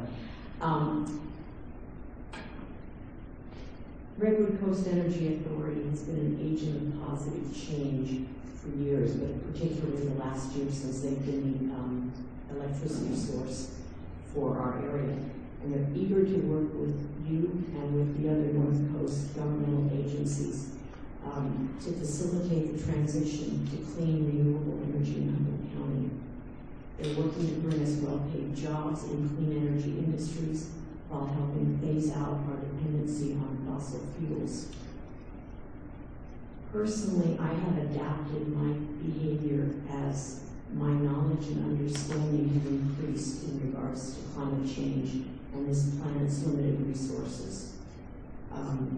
When I was young last year, there was a lot that we didn't know, and there was a lot that we did that inadvertently contributed to what we're dealing with now.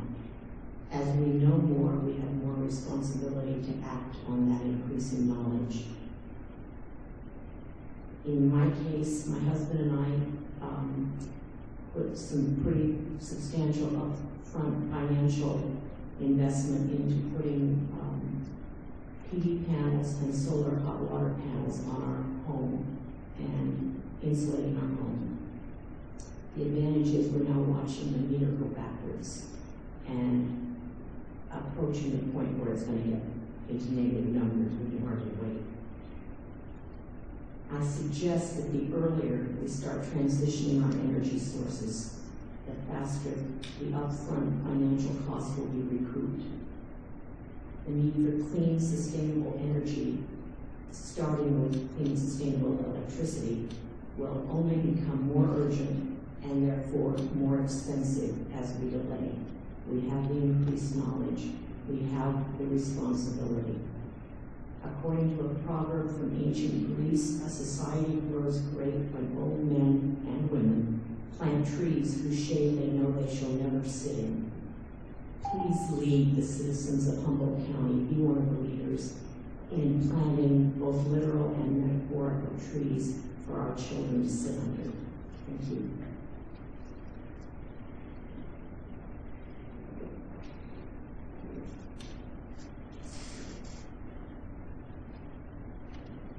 Anyone else? Okay, we'll bring it back to the board. I'll say that I like it the way it's written, but I'm open to wordsmithing as necessary to satisfy the other directors on the board. Thank you. I really appreciate it. Even a simple matter like electrical trucks, we got companies deep in the business now that may be bankrupt. You know, Tesla's on 4-month cash flow. And if you had me predict we're going to have probably autopilot electric trucks in 5 years, but we may not. I don't want to be in a situation where we're having to bid against the world market to get an electrical truck because a company went out of business or those kinds of things. So I like a little less bragging in the declarations, a little bit more doing is, I think, a great response. And I think we're moving faster and faster on this. It's not a lack of commitment, but I don't like passing things I know aren't going to happen.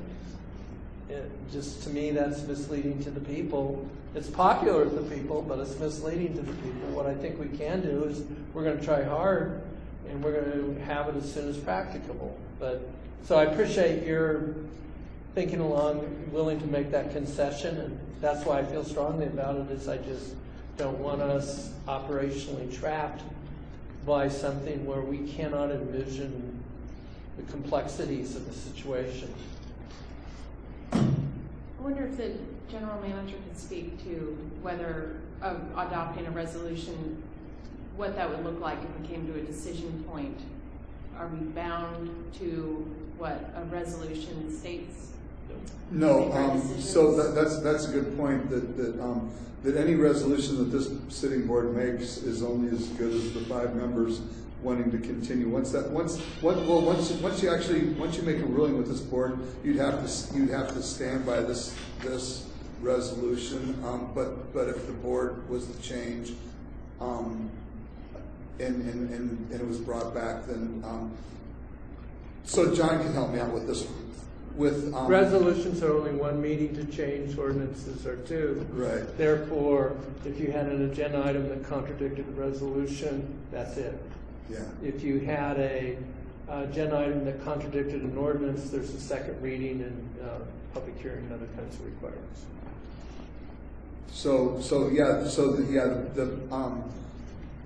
Any resolution that the board passes is only its only authority is having 3 members on the board that stand behind it. The minute you have 3 members that want to change the resolution can be changed. And I do want to say, I read an article that called it the legislative disease because legislatures all across the United States are passing resolutions and declarations left and right rather than dealing with legislation to mandate things. And it's considered great politics, but no policy behind it. And so I think it's more important that we're true to a set of values and we're trying to do it. But you get into these deadlines and that can be pretty severe. And I don't want to just say, oh, well, we missed the deadline, let's change the resolution when we knew that was going to happen all the time. I mean, I can guarantee you Arcata is a money player. I'm sorry to say that. And I've seen that in policy after policy. It's way up here, but the second the budgets, it immediately changes. So we don't have that persona, but I do want to say that. A lot of people don't realize that, but if you look at their staff orientations, I want us to be very consistent in our message and true to it. And it's better to be a little bit more modest. It's pretty darn aggressive that we're trying to do it as soon as practicable. So that's sort of where I'm coming from. But to your point, Mary, yes, we can change it on a dime, and therefore you can argue that you can gamble more with the declaration. So the point well taken. Thank you, Director Corbett. That you stole the first part of my thunder, but I appreciate that. He's exactly correct. I will unspeak so you get your thunder back. Yeah, the mic's on. So if we do a resolution, I want it to be a resolution that actually makes sense and actually is practicable. And so there's a lot in here. There's a lot in here that is like term of art, so to speak, which, term of art ends up being just like you said, way up here with stuff, but on the ground, things generally aren't working. So, anyway, but first off, I think we all feel like our district, we should buy as many electric vehicles and natural gas vehicles as we can, and that's something that we've looked at. We've worked really, really hard for years to develop solar. We had a solar project that was going to go on this library edition that someone who is not with the county screwed us out of, so we would have already had that. So we've had a dedication to trying to be as forward-thinking as we can be. And I don't have any problem with the resolution or with the concept, but there's a whole bunch in here that I've edited, and I want to get that to you. You know, electricity is made with water and coal and natural gas, jet fuel, nuclear energy, and solar. And you might find out, if we ever get here in McKinleyville, what Berkeley found out is that when everybody has solar, or a majority of you have solar, your meters quit running backwards.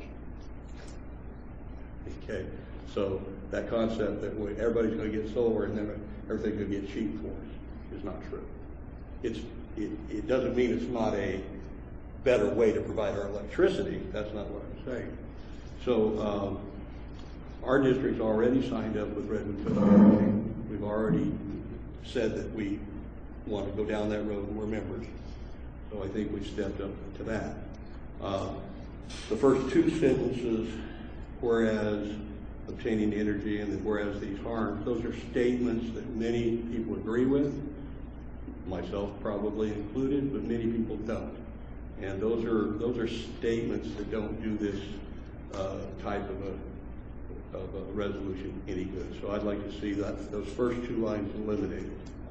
The third line, whereas, sounds good, except it leaves out an important thing that, and somebody did mention, so thank you for that, leaves out the important biomass cogeneration.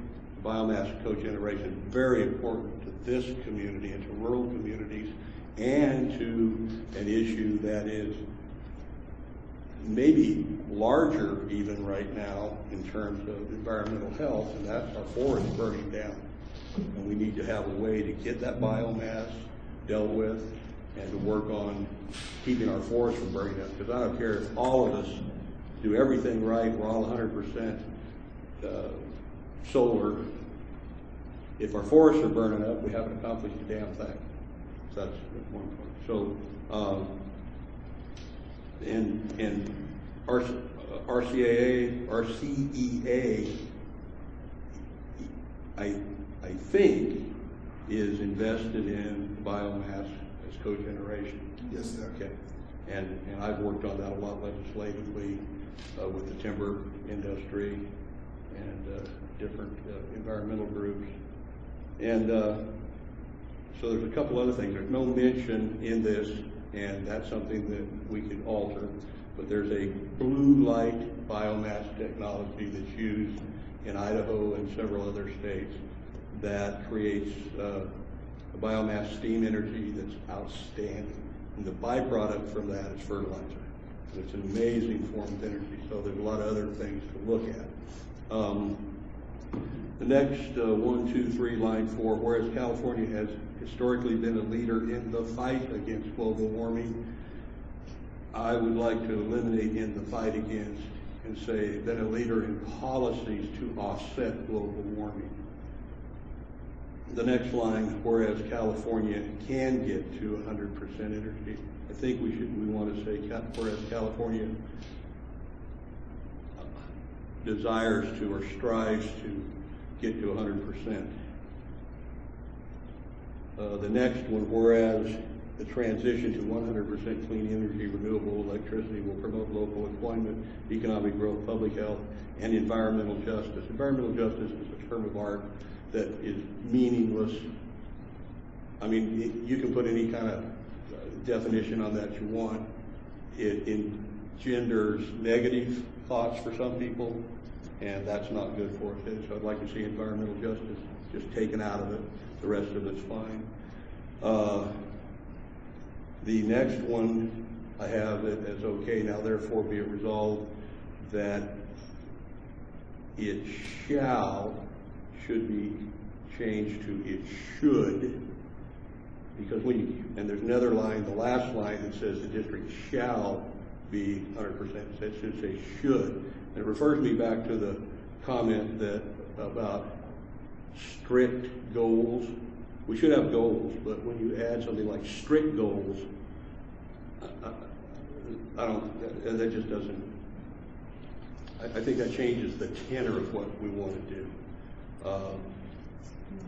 So then the next line, I think, is the district officials and staff will consider all official decisions in light of whether they bring the district, residents, businesses, and institutions closer to 100% renewable energy. And I don't see anything wrong with that. You know, we want to try to bring, you know, the community towards that. I don't see any problem with that. But the next line needs to be out completely. Should it further be resolved that the district will avoid any action that could increase the use of fossil fuels, the service areas related to transition, renewable energy. The district can't make a statement like that. We have to do, I mean, there's just all kinds of things that we have to do. It's kind of like when the spray issue, help me out, what's the term I'm looking for? Pesticide, okay.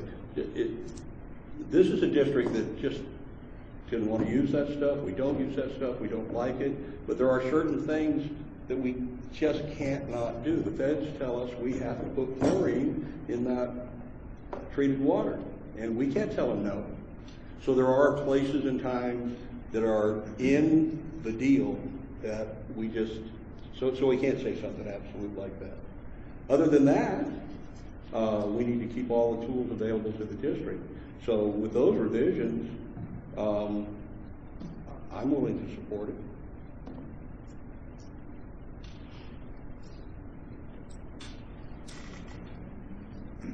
So that be it further resolved part, that the one you just talked about, yeah. What if instead of will avoid, you said we will attempt as far as practical?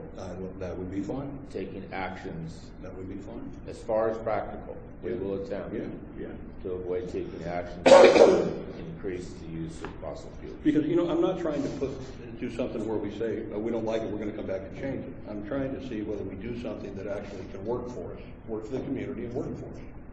Okay? I'm not trying to be obstructionist here. I'm trying to craft something that's actually practical. Yeah, and I 100% agree. I would much rather have something that we can stand by as opposed to passing carte blanche a resolution that there's potential that it's going to come back and we're going to have to back away from it. I think the first thing that I thought of was one of the board's agreed upon. One of the boards agreed upon things, and that's integrity. So if you know ahead of time that you're on shaky ground with the resolution, why not create a resolution that proves your integrity, that's something that you can live by. One of the first things that I thought of is the potential that in the coming years, and I'm just going to prep you guys for it, so be prepared. Is at some point the Regional Water Quality Control Board is going to clamp down on our disinfection byproducts, and we're no longer going to be allowed to use chlorine. The going thing for replacing chlorine now is either ozonation or UV. That takes a lot of electricity. If we're going to live and die by this resolution, we would have some explaining to do to our public when we installed a bunch of UV and our power bill doubled.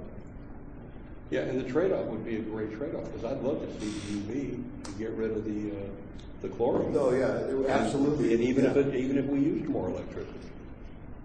You know, so I mean, those kind of trade-offs are the things that we have to make those hard kind of thoughts. So those are sort of far-sighted things. So that's why it's really important that this is crafted in a way that it's something that we can live with, and that another board's not going to come along at some point and say, what were those guys think? What were those people thinking when they pass that resolution. So I've got a suggestion just to throw out.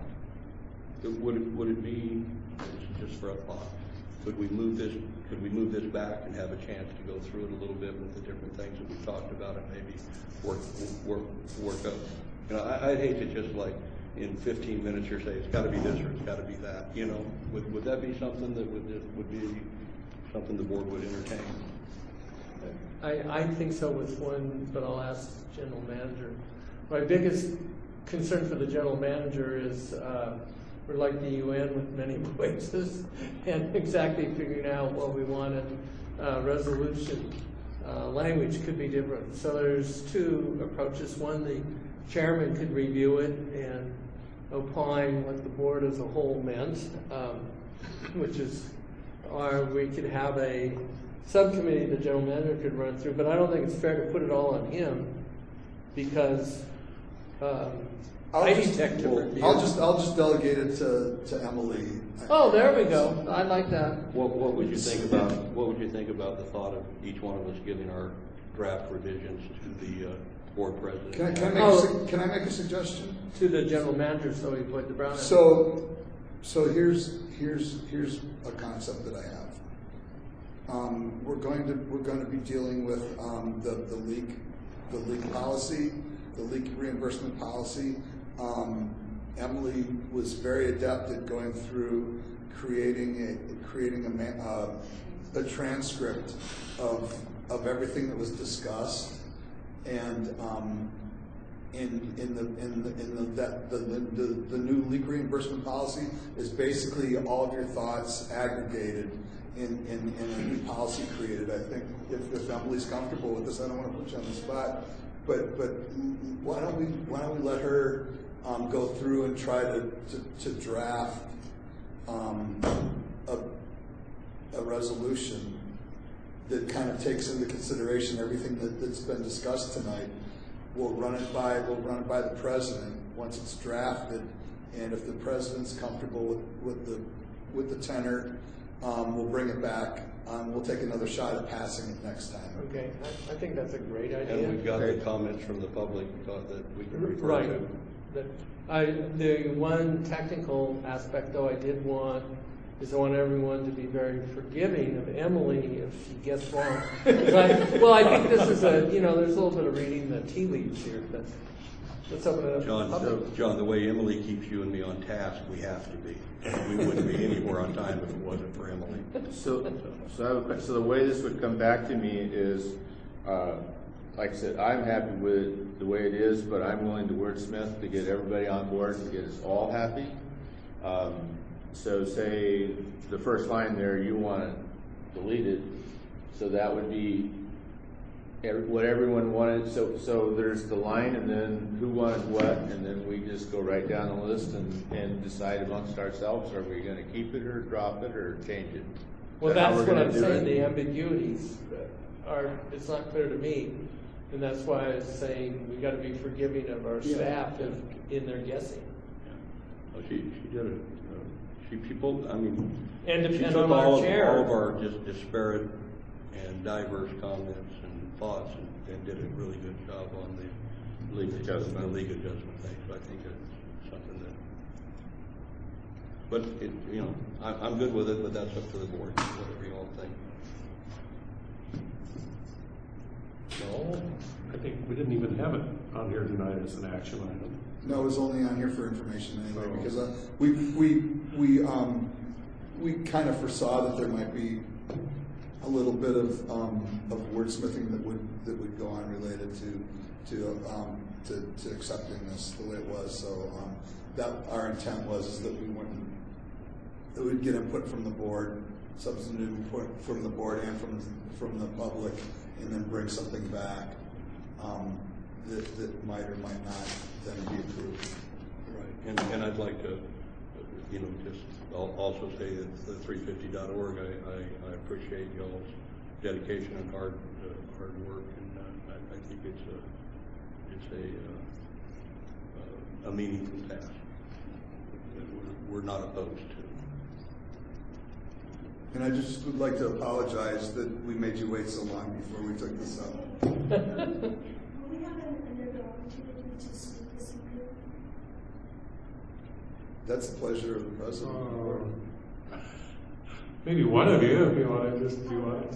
Okay, well, What? go ahead. All right with me. I think it's a really good idea on your part to essentially do an ad hoc committee and look at it in depth. This is sort of what we're doing with the Arcata City Council too. They referred us to their energy committee and we're working with them. They brought questions directly to us that we are responding to. So I would like to have the opportunity to work with you in your committee to respond to some of your questions and to have dialogue with you about the resolution. Well, we're talking more about not informational stuff, but more nuts and bolts policy. Yeah, we would be talking about policy too. We realize that your concerns are absolutely practical, and we can bring some ideas to you that might help you with that. I think procedurally what we came to was basically using the transcript comments from the public and the board to redraft the resolution. So I don't think we came to forming a committee to address this. Okay, yeah. But that if there were comments based on the dialogue that you've heard, that would perhaps influence. Well, no, we couldn't do that. Well, don't we have a general understanding here that we like the resolution, but some of us want some wordsmithing? Yeah. It's not like we're saying, no, we're not going to do this. It's like there has to be some wordsmithing, and that will happen in front of you in a public meeting where you'll be welcome to comment and participate, and next time we'll get through this, maybe. Right. Well, I understand what you're saying. But it would be an opportunity to discuss ideas and have an interdisciplinary conversation about it. And I think that you could relieve your mind about certain things. You know, it's a resolution that's it's not clear in its details. Always the devil's in the details. And we could sit and talk with you about it. Excuse me. I think that I would like to have that kind of dialogue with you so that the resolution would maintain the points that we find really important.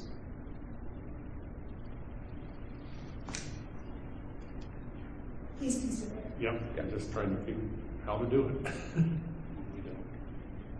Well, like I say, Arcata City Council referred us to a committee, and we gave them the resolution. They responded to questions, and we met with them one time, and we meet with them again, and really speak to their concerns. We don't. That's not where we're at here. I think we might be a step, we have 1 foot forward here, just looking to wordsmith to approve a resolution. Oh, yes, I think, don't feel like I don't appreciate your efforts. Why don't you let us try to take a pass at this, and when we bring the resolution back, if at that point in time the public they have concerns about the way the resolution's written, and then at that point in time, I think that would be a great time to make those discussions. I think we've got enough information. Personally, I don't want to speak for the board, but I think we've got enough information to put together a resolution that will maintain the spirit, but allow us to have integrity with this. That the board can stand by. I appreciate that. You don't want to make a resolution that you can't comply with. I totally get that. Okay. Thank you for listening.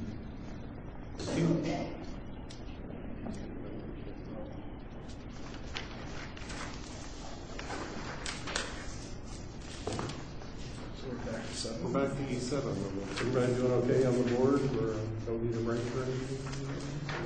Okay, we'll go back to E7 now. 99.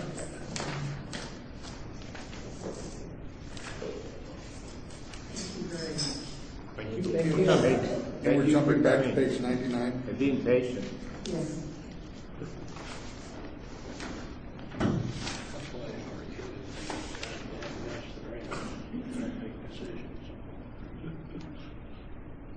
Also have a 10 standing committee. I know, just, you know,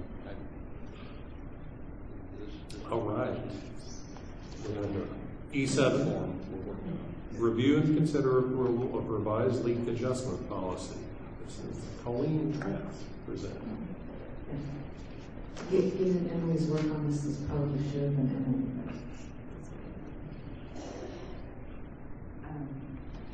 Staff recommends that the board review the information provided, discuss, take public comment, and approve the changes to the district's leak adjustment policy. In 2017, we actually had quite a few, we ended up having quite a few customers with major leaks who were asking for fairly major leak adjustments, and because of the way the policy is written, those had to be brought to the board. So the board discussed the need for modifying the existing policy. Emily summarized I created a table.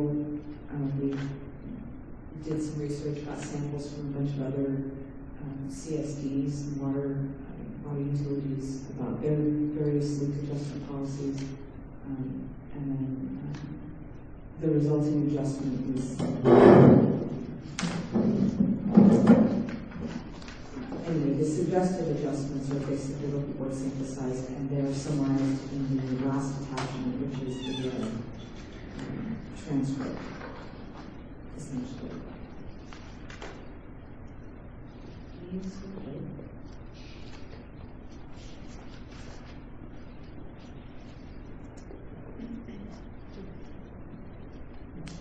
Well, maybe we should take a break. I asked, but maybe we'll take a 5-minute break here. Dave, you all right if we took a break? I think we need to take a break. Oh, because I tell you what, I just was sound asleep there for about a half a second, and you said, seriously, I was kind of done right now. We're taking a break. Taking a break. Taking a break.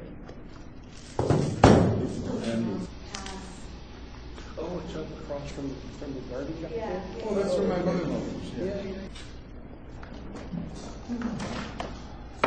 Okay, call back to order. Continue talking about the leak policy revision. Yes.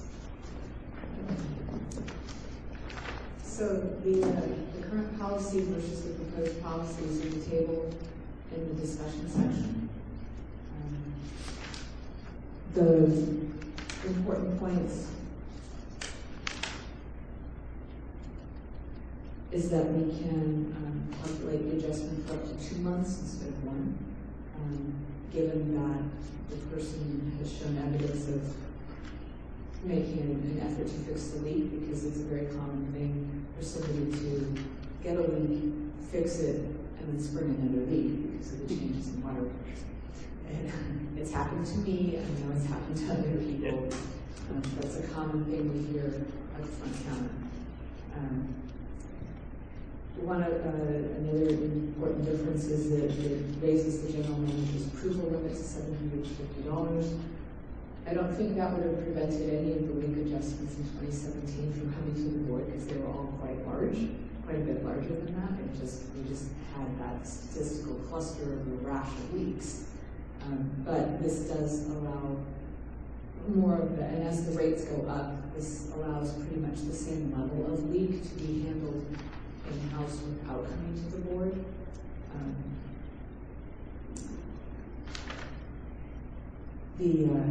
Half the difference, the adjustment can be up to half the difference.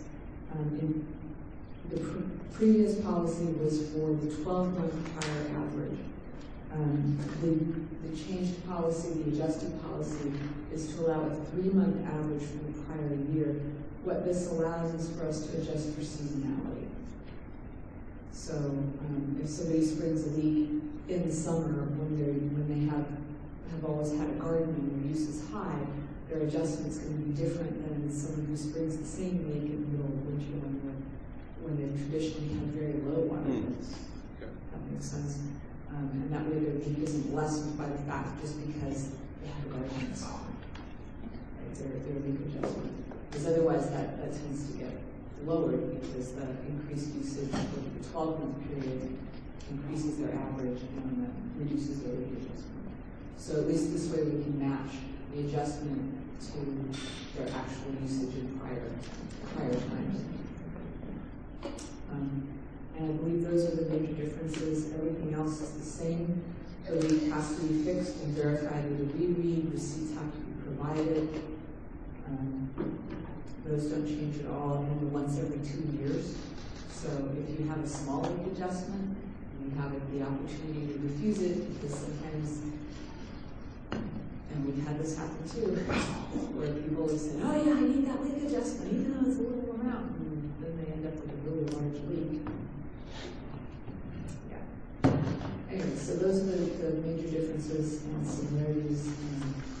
I do understand that the very top line on the page says information item. However, this is an action item and it does require a roll call vote because this is a change to the customer policies.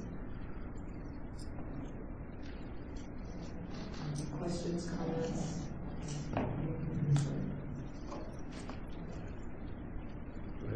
I have one question. Colleen, you mentioned that due to the increase in variance requests, the board discussed the need for potential modifications. Do you have any idea why we're getting more requests?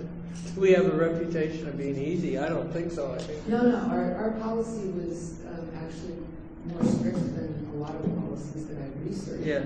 We just ended up having several large customers with several large So you think leaks it's just it's a episodic mix? It was a statistic outlier. Yeah, okay. Here. Yeah. And we had a group in like about a 6-month period of time. We had a bunch of leak adjustments that were beyond my ability to reimburse. Yeah, it was just one of those where like, really, we've got another one? Are you kidding? I actually liked your text explanation. I thought it was exceptionally clear. I think that's one of them. But we tried. We collaborated. So, I'm going to use myself as an example. Not that I'm well, I guess I would be interested, but I've been having a leak for a year. And sometimes it's worse and so we look around and we go, oh, well, there's a little wet spot here, and I dig it up and I fix it. It's come down a little bit, but now it's, and then I did twice what you said. I fixed it, and then 6 foot away from it, boom, hit it again.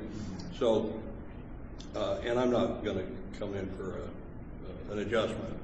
But when you have such a situation where somebody's been having a leak like all year long and trying to fix it, how do we process that? It largely depends on the size and type of leak. We have the new water meters are really good at picking up. Mm-hmm. No, you guys water been runs telling me. through, so Dennis, you got a leak. This is no longer an issue of, and the thing is, we can catch the leaks when they're a lot smaller. Mm-hmm. So what you have is, we call a customer and say, look, this isn't showing up on your water bill really, but you have a little leak. You might want to go hunt for that. And so they can do that. If it's not causing a drastic rise in the water bill, they'll do what you do, and they'll go around and hunt. Fix one and find another one. We had one customer a couple of years ago who had a huge leak, a severe leak, and we're talking to the tune of about a $1,500 water bill per month. And we told him and told him and told him, and he just said, I'm just going to keep paying the bill because where his water pipe was was so wild and overgrown that he couldn't. It was the cost to get like a backhoe in there and clean it out so he could find the pipe was prohibitive. Yeah. And we finally said, okay, look, if that's the case, we need to adjust your security deposit because there's no guarantee you'll be able to pay these bills. He had a plumber come out and they simply bypassed the old pipe. Yeah, right. Right? But it was, that's the last situation we had where the guy had this leak that just went on for months and months and months. Let me take a swing at Dennis's question. I think I understand it. Let me give you just a smidgen of information before you do it. Let me try it. Okay. We can. So the longer you let the leak go, the greater the average consumption of water goes, and the more it swings out of your favor for reimbursement. Does that answer your question? Well, a little bit, but so some history. All year long, and I've noticed that maybe my bill was $7 or $8 higher. Or if I may go, well, maybe we're just using that much. I bought some new heifers. But believe it or not, livestock doesn't drink that much. They really don't. I mean, people think but anyway. And then the cow stopped me and said, and now the bill's like twice. So I get busy and I find it, I think. But then it comes down to whatever, but it's still $1 or $3 higher than I think it should be. So that's some little seeping, so you keep, and then that thing turns into, then it starts really leaking. So you go through that process, and so the answer is this summer we're going to replumb the whole damn place. Okay, I mean, it's, because this has cost me over the year $500 or $600 probably. So here's my experience when I was raising rabbits, when I lived back there on Second Road, I would have a bill that would be about double what it was, and I think I'd have a leak, and then the next month it would go back to the normal thing, and probably the same thing that's happened to you. In your case, it's probably one of your hands, but in my case, it was one of my kids leaving the hose bit on. Because all it takes is about 8 hours of the hose bit running, and you double your water consumption. So I understand it when I garden. My water bill is twice what it is when I garden, and we've got a big garden, and I understand that. So, but I think this happens to people a lot more than we realize, that they've got these continuing little leaks that aren't that substantial for a long time. I mean, it is $3 or $4 or $5. That's quite a lot of water, actually. Yeah, it's a lot of water. So anyway, I'm just curious. Again, in terms of the leak adjustment policy, those usually aren't the customers who are coming in looking for a leak adjustment because their bills aren't that much bigger. But we do let them know that they have a leak and that this is the impact and it's running through your system for a full 24 hours. So that means even at 2 a.m. you've got the water running somewhere. I'm like, wow, really? And the only thing we can really do is communicate that. Right. And I can tell you the staff is excellent about telling us, Yeah, they're really good about it. But that's really the end of MCSD's ability to assist. Now, sometimes what happens is you have a little leak for a long time and you tell them, and all of a sudden it explodes into a huge leak, something major breaks. And then we have people coming in and saying, wow, I was trying to fix this, and now I've got a big mess, can you help me out? That kicks this policy into effect. But usually for real small stuff, most people don't even ask. They just accept the fact that their water bill's been a little higher. They fix it themselves or pay a plumber, and then it's done. It's a done deal. Other questions? I'd just like to say I really appreciate how this item developed with the examples and then the transcript work, and that you've made it really easy to work through. So thank you for your work on that.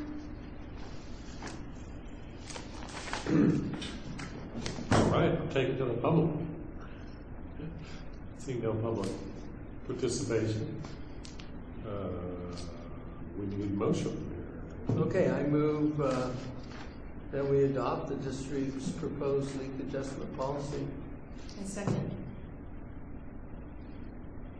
Well, should we just go without it?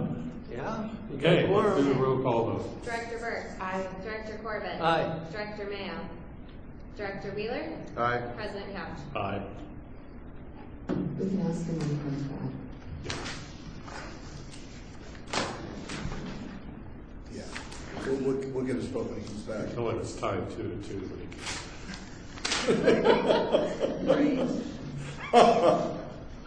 Yeah.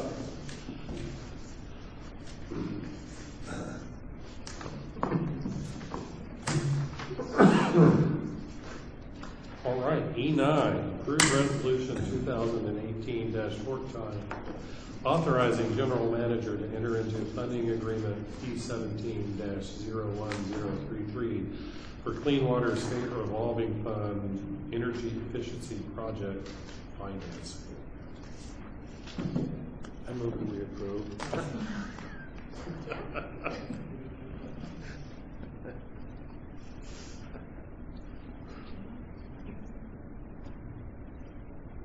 Start? Sure. Go ahead. Thank you. So, Vacation calling staff. This project includes the following: installation of a solar photovoltaic system at the wastewater management facility that includes solar modules, power inverters, ground mounted racking, and also storage. Upgrading 2 existing underground lift station pumps at the Hitler Road lift station with more efficient submersible pumps, and the purchasing of portable flow meters that will assist in identifying areas impacted by infiltration and inflow. The financing agreement will cover the cost of design, construction for the above listed projects. The fiscal analysis is that the agreement with the board, with the state board, is that $248,590 will be covered by an anticipated grant that will be forgiven by the state water board, and then the same amount in a 1.8% loan with a repayment schedule of 15 years. Review the information. Staff recommendation is review the information provided, take public comment, and approve resolution 2018-14 authorizing the general manager to execute funding agreement D17-01033 for the Clean Water State Revolving Fund Energy Efficiency Project financing project number C0682221-110. I didn't transpose any of those numbers. That's pretty amazing, which is attachment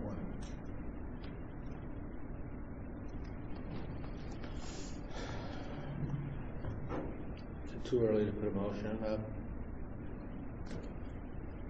I'll move to approve resolution 2018-14. Well, I'll second, but I want to hear from the public. Yeah, so we have a motion and a second, and Any other word comments? Well, let's hear from the public.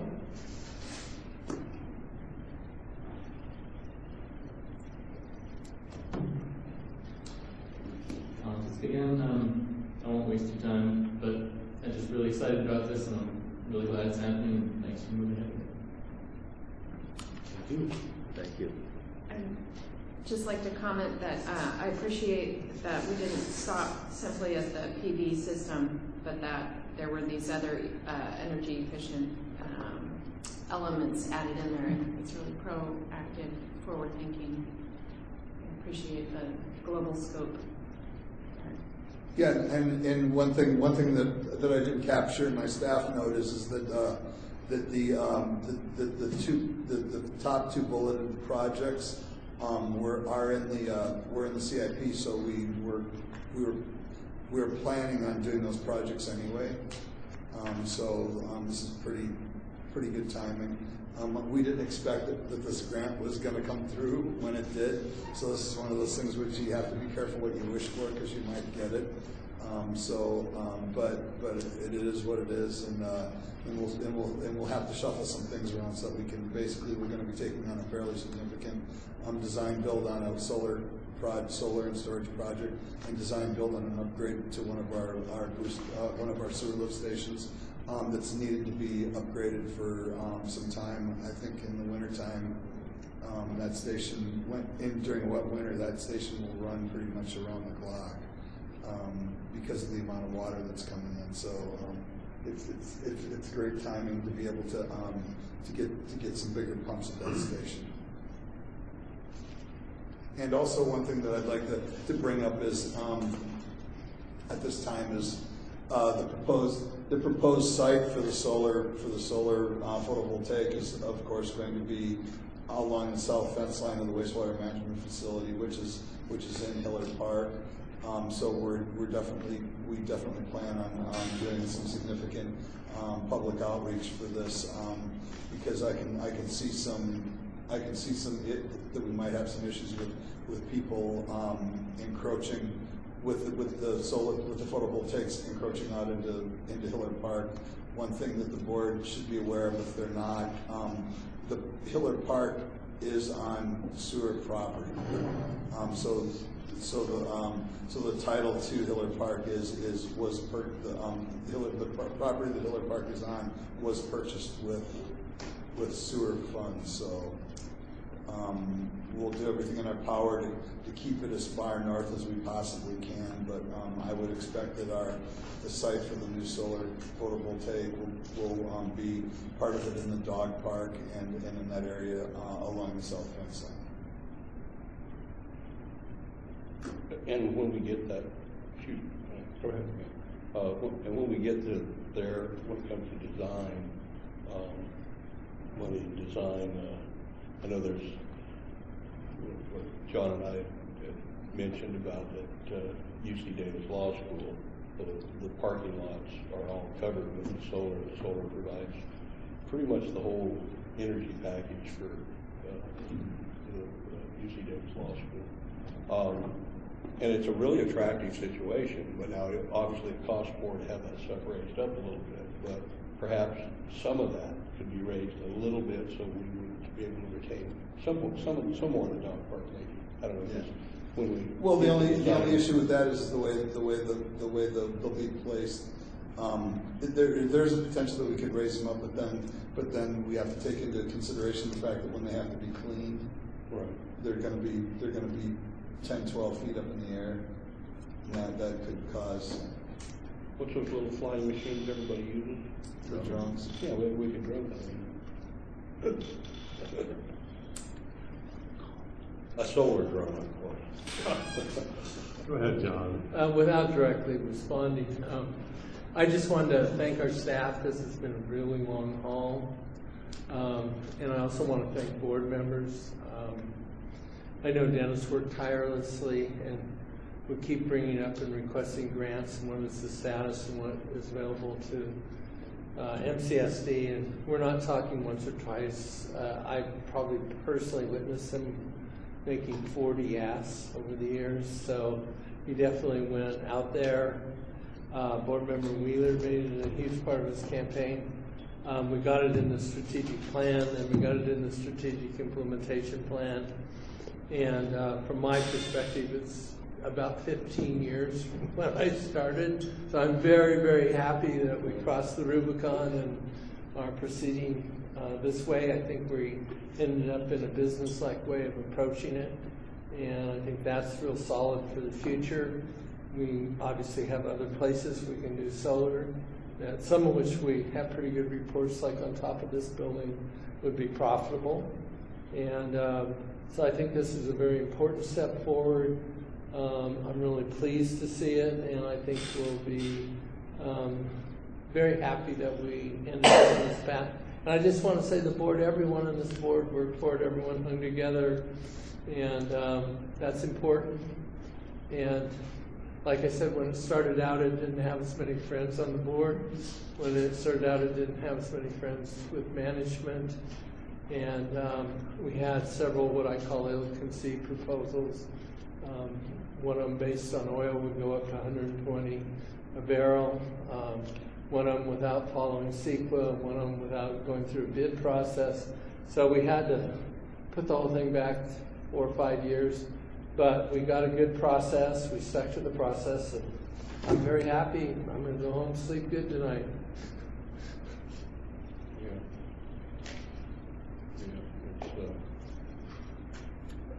I'll just say ditto. Thank you all of you.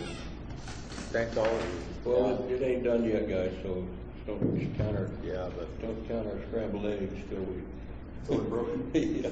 But that's one of the things, though, that I'm never adverse to trying hard and to continue trying, but I am averse to being headlong and not thoughtful about all this stuff, you know. And I've always counseled just to take a breath, let's get to our building blocks, let's keep working, let's keep trying. One of the things I've learned over a long life is that the thing I do best with is without. And so that functions well in these processes too. And then one last comment, our staff have a lot on their plate, and we may have to slow down other matters until they can get the solar project completed. And so I want us to realize that, you know, they're busy, you add this, something else may have to be delayed, and I'm prepared to be very mature about it, and I don't think I'll have to wait 15 years.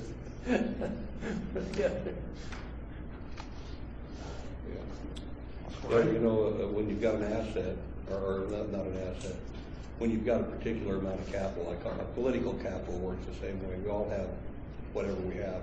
Our staff has so much capital, and that's the time that they have to put into projects. And quite frankly, our district requires our staff to spend 90% of their time or more just take care of the nuts and bolts. So to get this extra work out of you guys, I mean, you've stepped up, and I know it's, you know, oh, let's do this for me. Hey, check this out. Well, that takes you from a project that's just as important, or maybe more important than what we ask you to do. But more than that is an absolute necessity.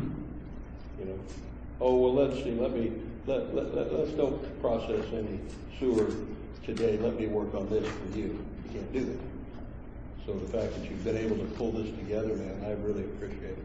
Well, I think that speaks volumes for our staff and the ability of us to be able to adapt and to be able to when we don't think we can deliver anymore, find a way to deliver more. So it's you know, it's not a singular effort. It definitely takes all of us, because the work is still getting done. There's only so much you can do in an 8, 9, 10-hour day, so that means if that stuff is still getting done, somebody else is stepping up inside the organization and taking on a larger share of work. So it works from the top all the way through all the staff. That when it's necessary, you know, our team takes up the slack and we get it done. So thank you for the acknowledgement of that, though. Well deserved. So I think we had a motion. Do we have a second? Yes. Let's do the roll call. Director Burke. Aye. Director Corbett. Aye. Director Mayo. Yes. Director Wheeler.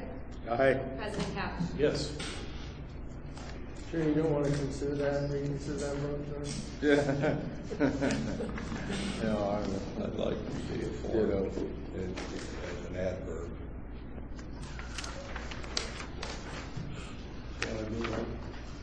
Yeah, now we're ready. We're stuck on the same old thing. I think we're ready to go to reports. How about an adverb? So, Recreation Advisory Committee. You have committee. Okay, sorry. Let's see, I went for George. Yeah, I was out of town, so I don't know what happened. Well, There you go. here we go, we'll refer to your notes. I'm jumping in there. What's in the title? Okay, area fund, John Colstead, here we go. Wow, there's a tough guy, you know him. And then I have a request in the future, if Mr. Kolsik comes, I would hope we can find a way to get him, take his matter up early on the agenda so that, and I appreciate your patience. Oh, I loved every minute of it. This is in your board book, but I'll read it anyway. Your note, maybe some of you didn't know. Growing. The attached represents the grants awarded for 2018, which includes the names of the organization, the amounts, and the purposes. Also reported are 3 scholarships awarded from the John D. Hewitt Scholarship Fund. The 3 recipients had to declare agriculture as a major in order to be eligible for consideration.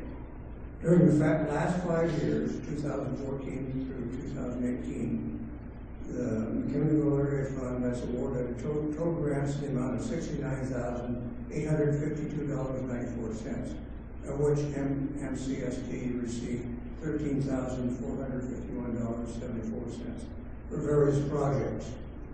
In addition, during the same period, the MAF awarded a total of 5 scholarships at $1,000.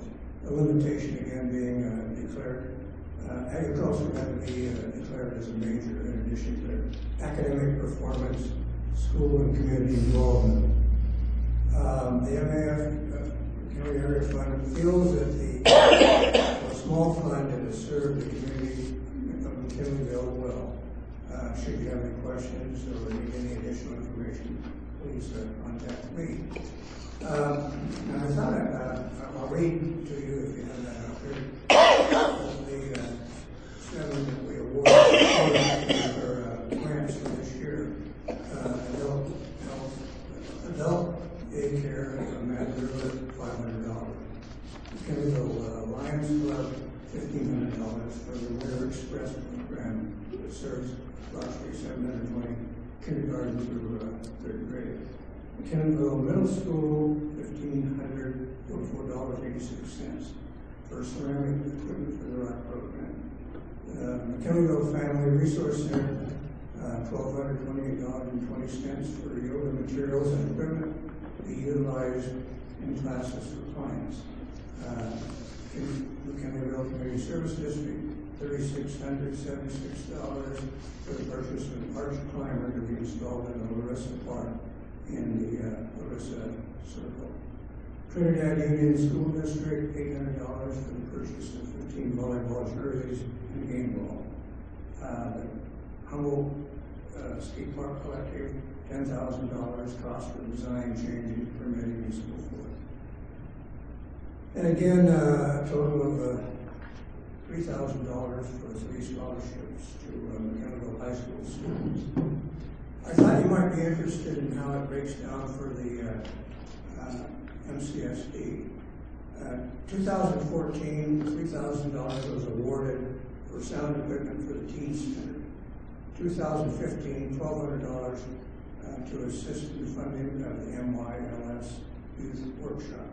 2016, $2,500 electronic equipment for the Teen Center. Also, in 2016, the Kennerville Senior Center was awarded $1,000 for a computer and kitchen utensils.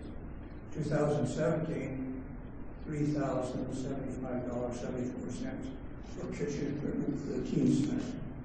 And in 2018, as I reported before, $3,676 for an arch climber for Larissa Park. As we get grants or grant applications, this is as a public service announcement, and also those who have received grants in the previous year, they're sent a grant application. Humboldt Area Foundation holds the money, does the investments in the last 2 years, has done an outstanding job as far as the return. We have Mary Burke, who is your liaison to the Community Lenders Fund. And we don't let her vote, but she participates in the discussion and obviously provides good guidance for us. So that completes the report. If you have any questions, I'd be happy to answer. As I said before, I think the Chemical Area Fund for a small foundation has served the community well. Thank you, John. The other thing, a point of observation, I might offend one of you or all of you, but my observation sitting in the back here, you conduct a meeting for the benefit of yourselves largely, because with the exception of Colleen and John once, none of you use the microphone. And it's pretty hard to hear back here. And maybe all of you ought to take a turn during the course of the meeting and sit back there and hear the rest of you debating, discussing, because you're doing a disservice to the public, and perhaps maybe there's generally no public here, in which case it's fine. But if one of your objectives is having the public hear what you have to say, it might be useful to use the microphones other than decoration. Well, I appreciate that, but would you, when you sit back down there, let me turn this thing on and see if you can hear it, because I turn it on every time.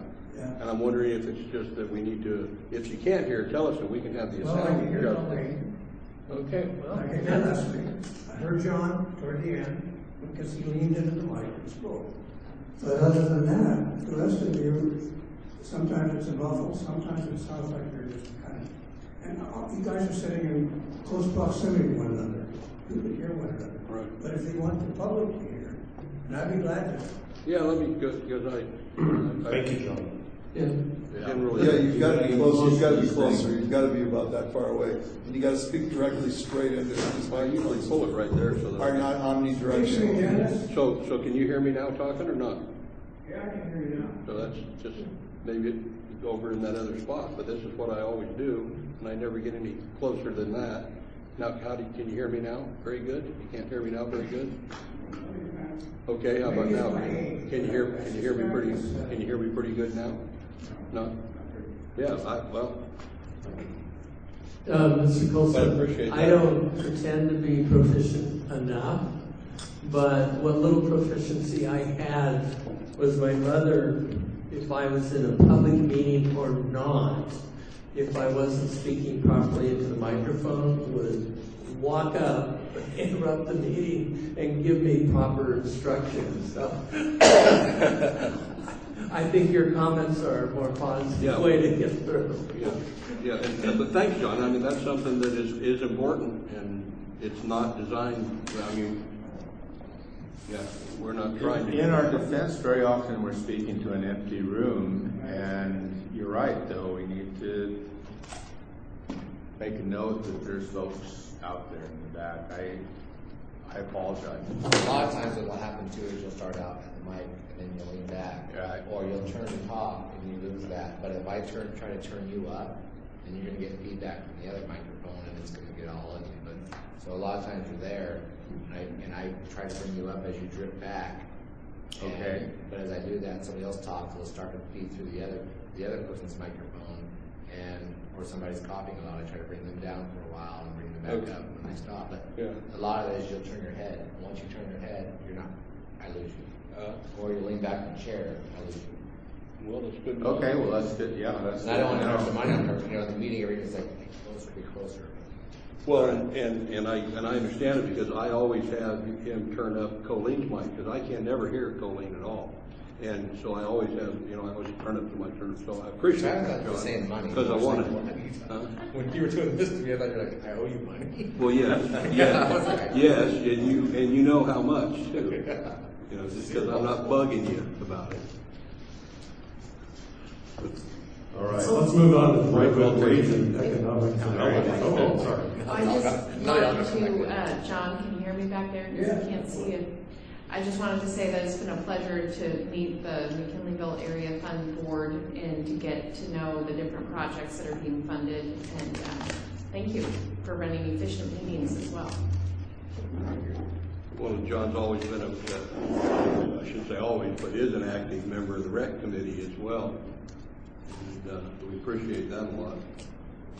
Yep. Okay, now we're at the Redwood Region Economic Development Commission.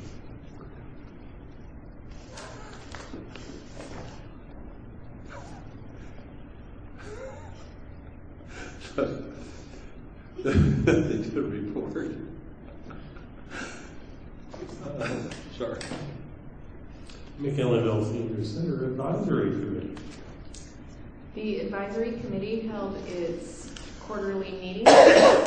We had two advisory, it's an advisory council actually. We discussed that. We should change the name as in the bylaws. It is the advisory council. We had two members of the council attend and had a rich discussion.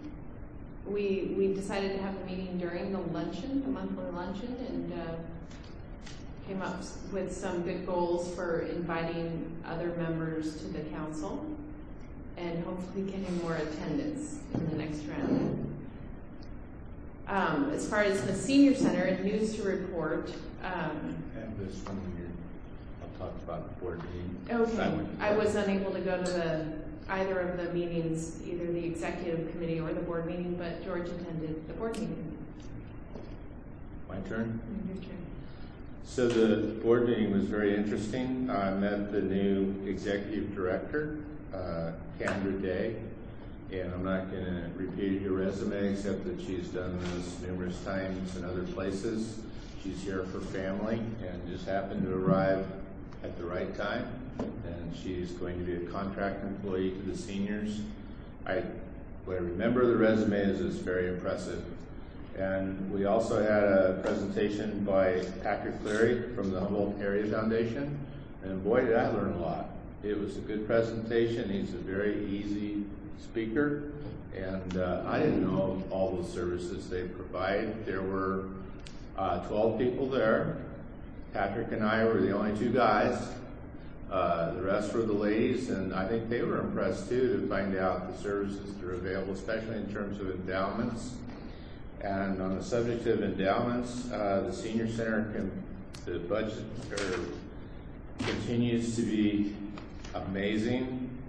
They have $263,000 in assets and 0 liabilities. And that is in large part, I think, and this brings me to Rosemary, is it Ferret or Ferret? Ferret? Rosemary Ferret. I think we ought to recognize her. She's off on a cruise to Alaska somewhere, but she's been running that show for years. Good idea. And holy cow, you look at their balance sheet, she deserves recognition for what she's done. And so I'd like to ask that we do that. So would the board think that a resolution of appreciation, or would we like to go a step further and maybe give her a community builder What award? I'd like to see, the latter. Community builder award? Sure, whatever we can do. Yeah. The Medal of Grand Distinction or something. Very impressive. And I think they're going to do great. I think they're going to explode. I'm very impressed. Yeah, when we see that, get that Meals on Wheels project going, you're going to see things coming. And like I say, there were a lot, just about every lady I've ever met at a senior activity meeting was there for the board meeting. So they're engaged. And that's my report. Well, let's give credit where credit's due. Thank you, Mary. Yes. On the job. Thank you. Yeah. Because that's what it needed. It needed that personal touch. Yep. Thank you. So that's my part of the senior activity. All right, the audit committee? Nothing to report. All right, employee negotiations, we did meet, and I'm going to let Director Corbett give a report. Okay, we met with the employees. I thought it went very well. Came out of it with 3 items. They do not like the legislation. There are 2 elements to that. One of that is, of course, it took county and city employees, and they didn't feel they should be left out. Will you remind us which legislation you're talking about? The legislation for single payer. Okay, the second thing is as far as a board declaration, they were neutral. The third thing is at such time as a serious legislative proposal is developed, then they wanted to be consulted vis-a-vis their benefits. But I thought the atmospherics were very good. Maybe Chairman might want to speak as well, but that was my feeling. Could I ask you a question, John? That's a pretty cogent point. And you and I do a lot of legislative work. And I haven't, and I admonish myself. There have been times when I should have talked to you specifically about that issue in our employees. So as a few of these legislative issues come forward, I think it would be mindful of us to speak to our employee group first before we go advocate things with our legislators. Right, I think that's correct. Meet and confer, which is actually a formal union labor law, but it's, the principle behind it is that you meet when something's going to affect employees' wages or benefits, and then you confer with them. Some of it's just a basic respect issue, but some of it is, many times they're quite perceptive on how something may affect their lives. And we made a commitment, we were going to try and keep them updated, so if people do have something that is affecting potentially wages or benefits, and we are going to take a stand on it, and I think it would be appropriate that we let them know, as well as obviously a general manager who probably already knows, but make sure he knows too.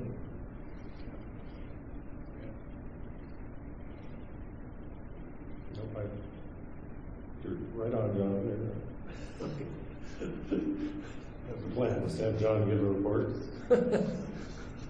Really good at that. Water task force.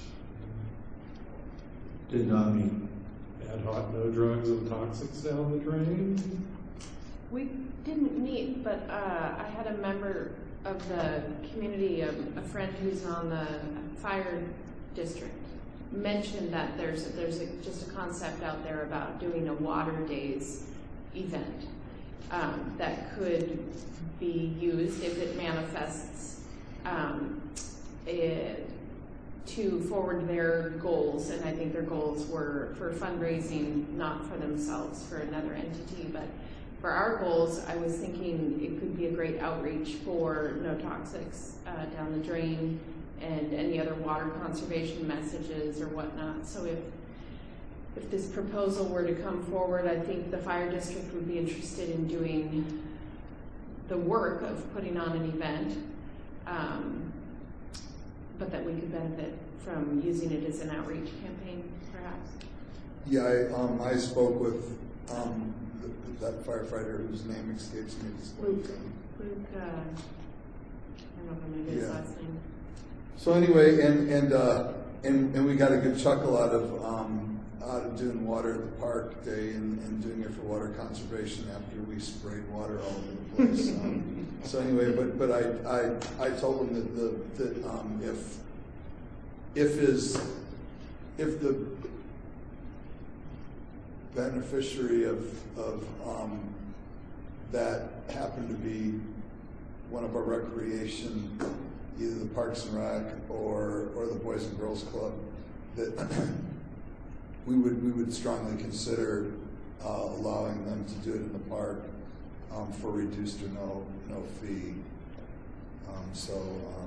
We'll see how that develops. I talked to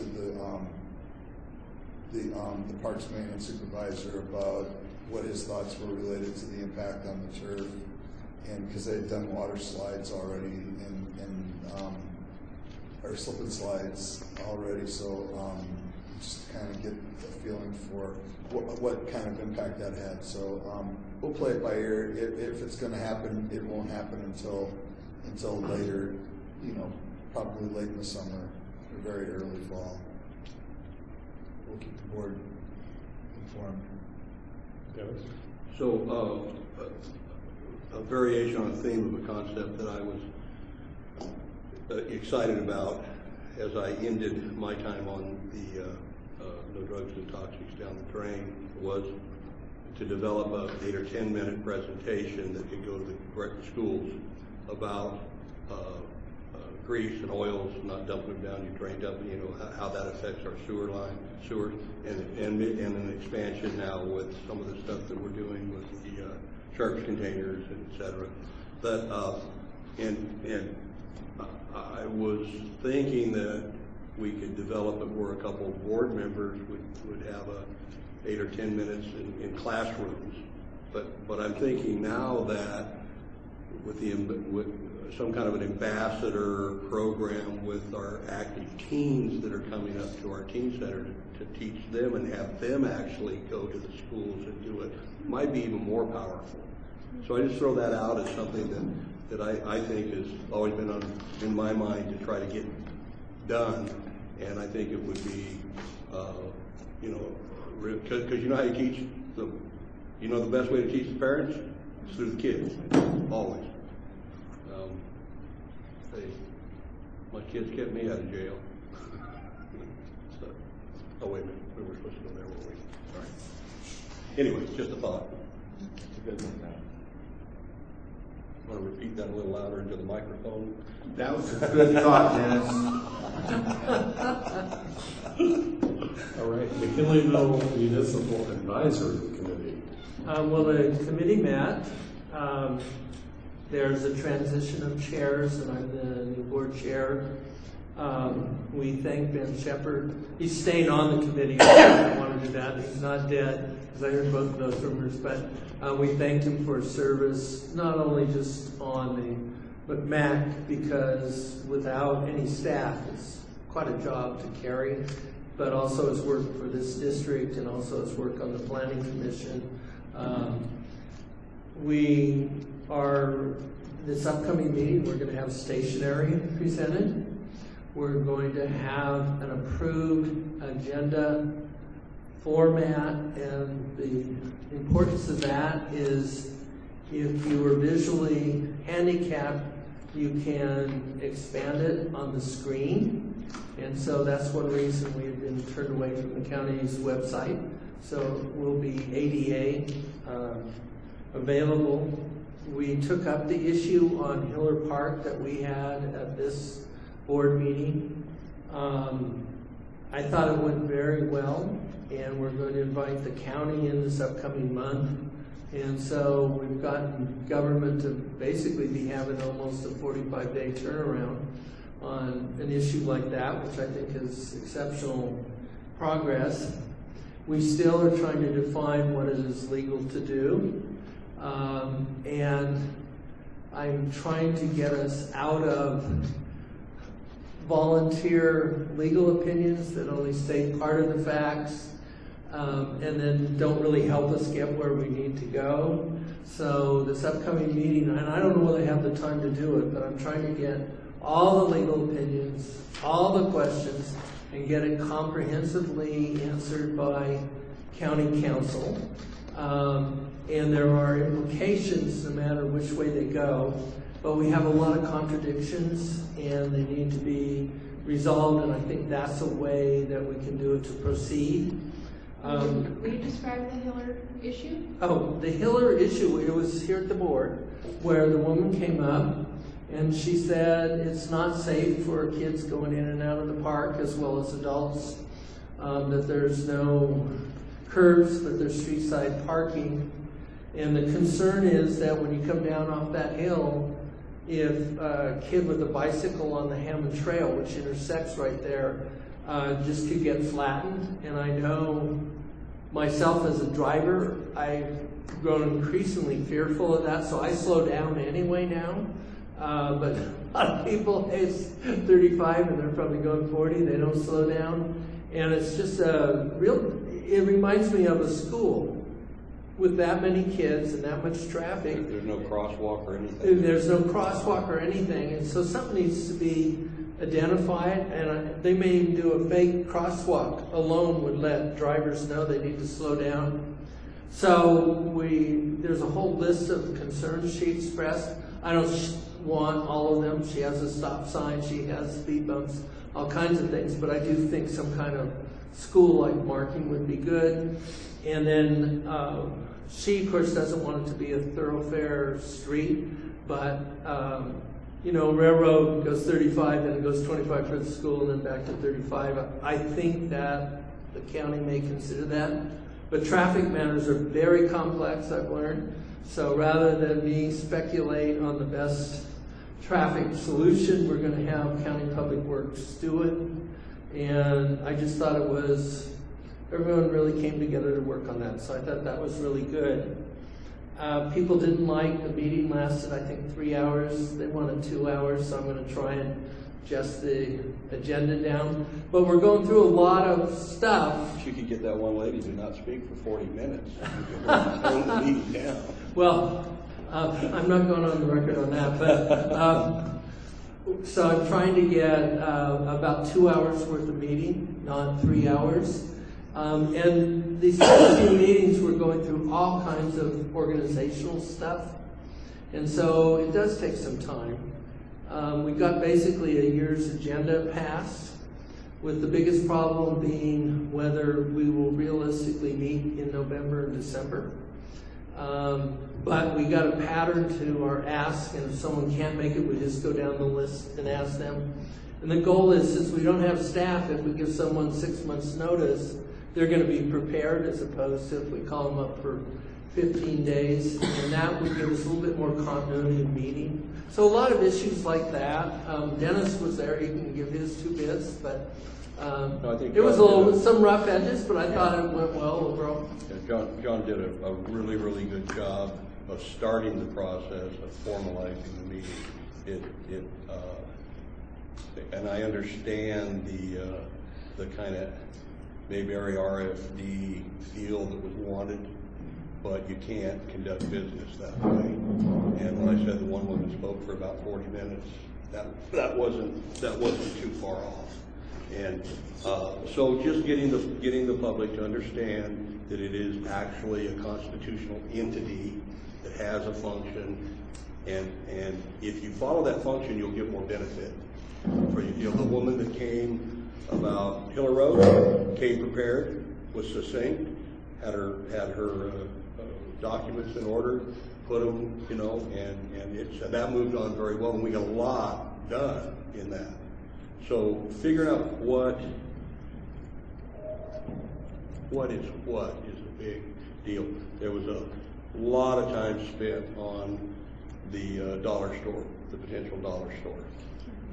And it's just really hard when people are upset about something and wanting to talk about something that there's not anything you can do about. That's out of the realm of that. It's a done deal. Now, there are aspects like where the parking going to be, what's the entranceway going to be, where's the drainage, where the public can't weigh in. Those things are all decided already. Are they? Yeah. Okay. Well, anyway, but that's about the only thing you could when it goes before the planning department, the people could stand up and say, add another whatever, But other than that, it's principally permitted. It won't go to the planning department. The water, the hookups, the parking, none of it. Yeah. Okay. So and then that's another addition to what I was saying. Most of it's done, and Greg is saying it's all done. But it was almost an hour. It was almost an hour, and you just couldn't get it through to people that's So the educational component of it is something that Director Corbett's working very hard on, and I think he's going to be much more successful with it than Mr. Shepard was, just because of John's length of being in these processes and the different ways he's been. So I'm very happy that you're there, John, and thank you. Thank you. I want to thank our staff. They took a graphic art from myself that more resembled a rat's nest. I was going to say a ransom note. A meth ransom note. Well, I'm not going to come to its defense, regardless of what you call it. And they were very helpful in creating a graphic design for the stationery that I thought was very appropriate. I know Supervisor Ryan was very pleased to see it. And I'm not sure whether county administrative staff are, but we're getting it approved by everybody, and then that's going to be it. Yeah, Kirsten Mesmer did our one of Leslie's staff did that. It made it seem fairly easy. I think I gave it to her, and like 15 minutes later, she had two. I told her to ignore it. Anyway, I do want to say I'm already retired, so I can't, but I'm not quitting my retirement to go into the graphic art business. There's one other thing that I wanted to say, so the board was aware. Director Corbett and I, as just citizens, not speaking from the board, but as citizens who worked on this for years, we're going to write a My Word article about what the MCMAC is, how it was formed, and what benefit we think it can be for the community. And so we're going to write that article. I don't know how long it will take us to do it. Hell, it may take us all year. I don't know, but we're going to write that just for a perspective for the community to kind of get, because we have people come in. Well, what is it? What's it do? Well, can't you do this? Well, geez. And there was a letter to the editor a few months ago where somebody just excoriated that how come there wasn't a meeting, and we don't care whether there was a quorum or not, and it should be able to. And well, there's a reason why. And so we thought that we would do our best to just give a history of how it came about and who implemented it. Jill Geist, who was here, we started working on it with Jill. Anyway, and so we just want to give you guys a heads up that we're going to. And I'm going back to the drawing board. The Board of Supervisors, Ryan put in some money in the budget. It got cut for the MCMAC. But I think it's timely to make an additional request before this upcoming budget, so I'm doing that as well. And that would solve a lot. Even 5 hours worth a month would be helpful. So, we done? Okay. Quarter subcommittee. It's a little event out here in the park. Vines by the Sea that I got to attend, and I was a volunteer looking for inebriated people at the end of it to make sure that they weren't causing trouble. There weren't any. No, it was a but instead I got to pull up T-posts. So did we make any money? That I don't know. What? Did they make money? $8,000. Woohoo! Yeah. And it was pretty well attended. Everybody agreed for a first year thing was good, and continue on. Thank you notes to everybody that helped us. We're going to send out thank you notes. Boys and Girls Club that's their task. Great. Thank you. Great. Superb. Groundwater sustainability. No meeting, no progress. Department of Water Resources is asleep. I will talk to the County Public Works Department. I want to make sure I'm not hounding them because they're not the problem. And they're very frustrated as well. But it's sort of a very deep nothing to report. I'm desperate for when I will have something to report. They're kind of in a holding pattern waiting for elections. And, it could be they have provisions in the law for exemptions, and they wrote the provisions for the non-exempted ones first. And of course, the concern is that every 6 months, we allow it to say with the Department of Water Resources, the conditions to get an exemption are going to keep getting more complex. And the county wants to avoid, and I think with good reason, additional studies. But there's not a darn thing right now we can do about it. Although that might be a good one for legislative days to talk to our elected reps. All this next week in Auckland, we're going to Yeah. have it. And one little side note to that, which is similar but not the same thing, and the general manager probably sent it out already, and if he hasn't, I know he will. The public goods charge is something that we all need to weigh in on. We think it's going to be a continuing resolution, a trailer bill. They're going to slip it in on a trailer at the end of the session, so we all want to keep our eyes on that. It's really not the right way to do it, and it opens up a Pandora's box for more potential fees slammed onto us for every conceivable thing. Those kind of public processes have always been funded through a combination of general fund and bonds, and that's the right way to do it. Oh, and I did have one other thing. This board had proposed legislation allowing posting on a website and having that comply with the code. As a personal matter, I'm requesting amendments to that legislation. One of them is that they have a secure file stamped by date and hour when documents are filed. I'm already aware of a state agency that abused the lack of such secure stamps.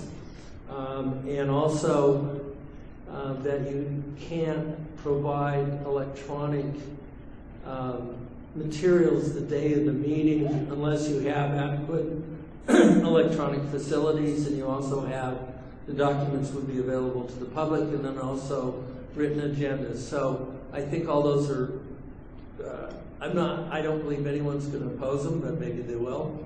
But I felt those are necessary to maintain the integrity of the public process. I agree with you, John. Resource Legacy Foundation may oppose us. You guys done? We'll go to staff reports. Support services. The only thing I will point out in the report is that I started the process of separating the district's reserves from working capital. In March, that's done by journal entry, and then starting to make, I will be starting to make transfers of funds. Most of those reserves will either be held at the county trust accounts or in CalTrust, but they're separated with the same 3-digit codes that we use in the equity section to designate different categories of the board designated reserves for the policy that's in place.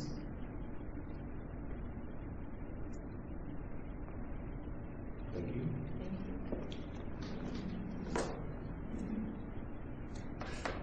Reaching for the microphone. Nothing further to add at this time, thank you. The drama, it's just too much. Nothing further to add. In the immortal words of Director Wheeler, ditto. Well, let's see, the president's report. I can ditto too. Just how, any board member comments, announcement, reports, agenda item requests? I have a little bit, not Okay. a lot. Y'all sent me down to the Aqua meeting on March 14th, and I missed the next board meeting, but I did a 5-page report that I was going to give y'all, but I thought, well, you know, it's all water under the bridge, and you're probably not going to read it, but if you want it, I'll print it up for everyone. In the meantime, on page 8 of the Aqua News that we all have, there's a very brief discussion of what happened down there. I was very impressed. I went down there not sure whether I was going to bang Aqua's drum or not. I just wanted to learn something, and I did. I learned a lot. And eventually Dennis and I went over to McGuire's office and Wood's office, and we spoke against the water tax. So going to that symposium really helped me to make up my mind how I felt about a very important issue, and that is, do we tax water? So that happened, and that's all I have. Other than I would like to emphasize that Rosemary really needs that community builder thing. We need to do that. I have a update the board, let's see, I don't know how many months ago, maybe about 4 months or so ago, a few friends and I were talking about trails in the area. We decided to start getting together and talking about trails and connectivity in our community. So we've just been getting together and having informal discussions. I feel, and I'm able in those discussions to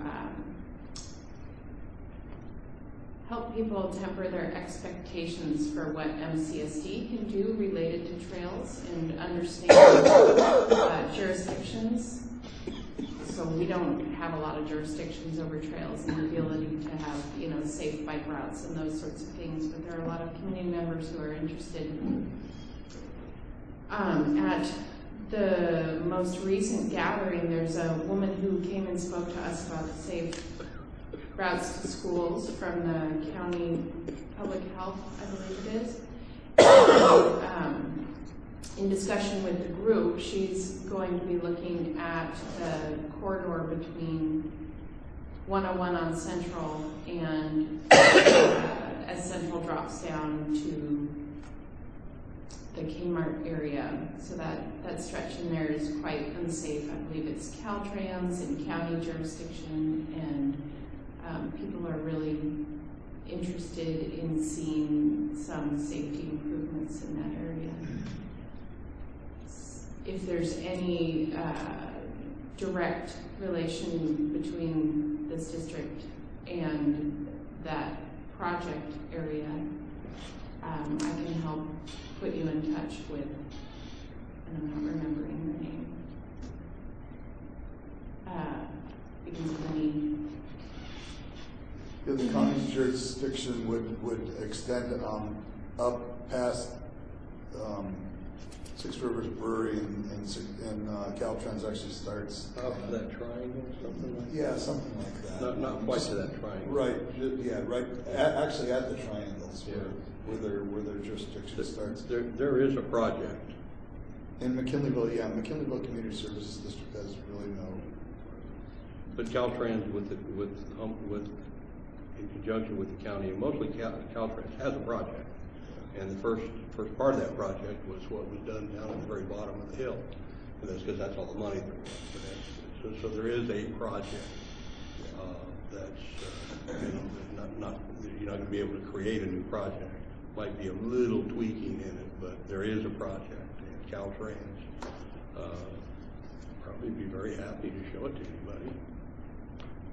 Well, there's Caltrans and county people attending, so hopefully they'll be talking and finding the right information from their respective. Yeah, I don't know who runs Caltrans now. Phil Fielder was a good friend of ours. He's retired, so I don't know who's. Yeah. Yeah, hopefully the person at the that's coming to the meetings from Caltrans is familiar with the fact that they've already got a design for that. Mm. Good. Good to know. Yeah, when I worked in the county many years ago, I didn't have any idea what the planners were doing. Right, they are big, very big entities. And they didn't ask me for my advice either. The other area was the Hiller crossing on the Hammond Trail, of great interest to people, and I think it was described as sort of low-hanging fruit. I'm really happy to hear that it's at the Municipal Advisory Committee. Yeah, that one's going to happen pretty PDQ. I mean, that It may take a year or more to get the whole situation sorted out, but the immediate thing, there's some things that can be done real quickly there to make it much better. And then just a question, have we, has the general manager been approached on the county's, I believe it's a strategic plan that they're getting ready to discuss on Thursday? Have we been asked for any input or no? This upcoming tomorrow, you mean? Thursday. Thursday's tomorrow, yes. Yeah. I don't know whether I've got that in my calendar, what the hell are we talking about? The county's got a strategic planning meeting tomorrow? It's, well, I can find the exact name of it if we I don't think so.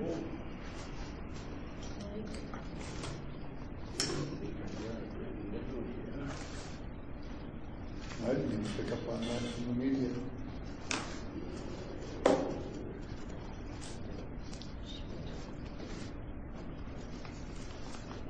No, I don't have anything but the moose chicken fries tomorrow night. That's gonna be way more fun than the county's. I'm gonna tell you, Tommy cooks a good chicken dinner. I have to first locate my phone and then I can pull that up. Yeah, that'd be good. Yeah, if Somebody you call find Mary. it, you can email it to me. Somebody Or Tucker. You can find her, oh, There we go. Do you look at my car? I was gonna say something to you about that. Were your ears burning Thursday? No. I was gonna try to come out with 2 or 3, throw them all in there. Here, let's throw that one in there too. It's a strategic framework. What time and where? I don't know the details about the meeting. That's an item. Maybe we can pull the agenda up. Strategic framework. Strategic framework. Well, let me see what Mr. Sundberg has to say about that. And my phone Send just message died. to Ryan. Which Ryan do you want a message? Message to Ryan using SMS? Sure. What's the Okay. message? No. Hey Ryan, Thursday is a strategic planning meeting with the county. Do you know anything about it? When it is, where it is? Where the board meeting tonight? If you could shoot that to me right now, that'd be really cool. Got it. Want to send it? Who's making a motion to adjourn? Oh, I'll move to adjourn. I'll second. Adjourn.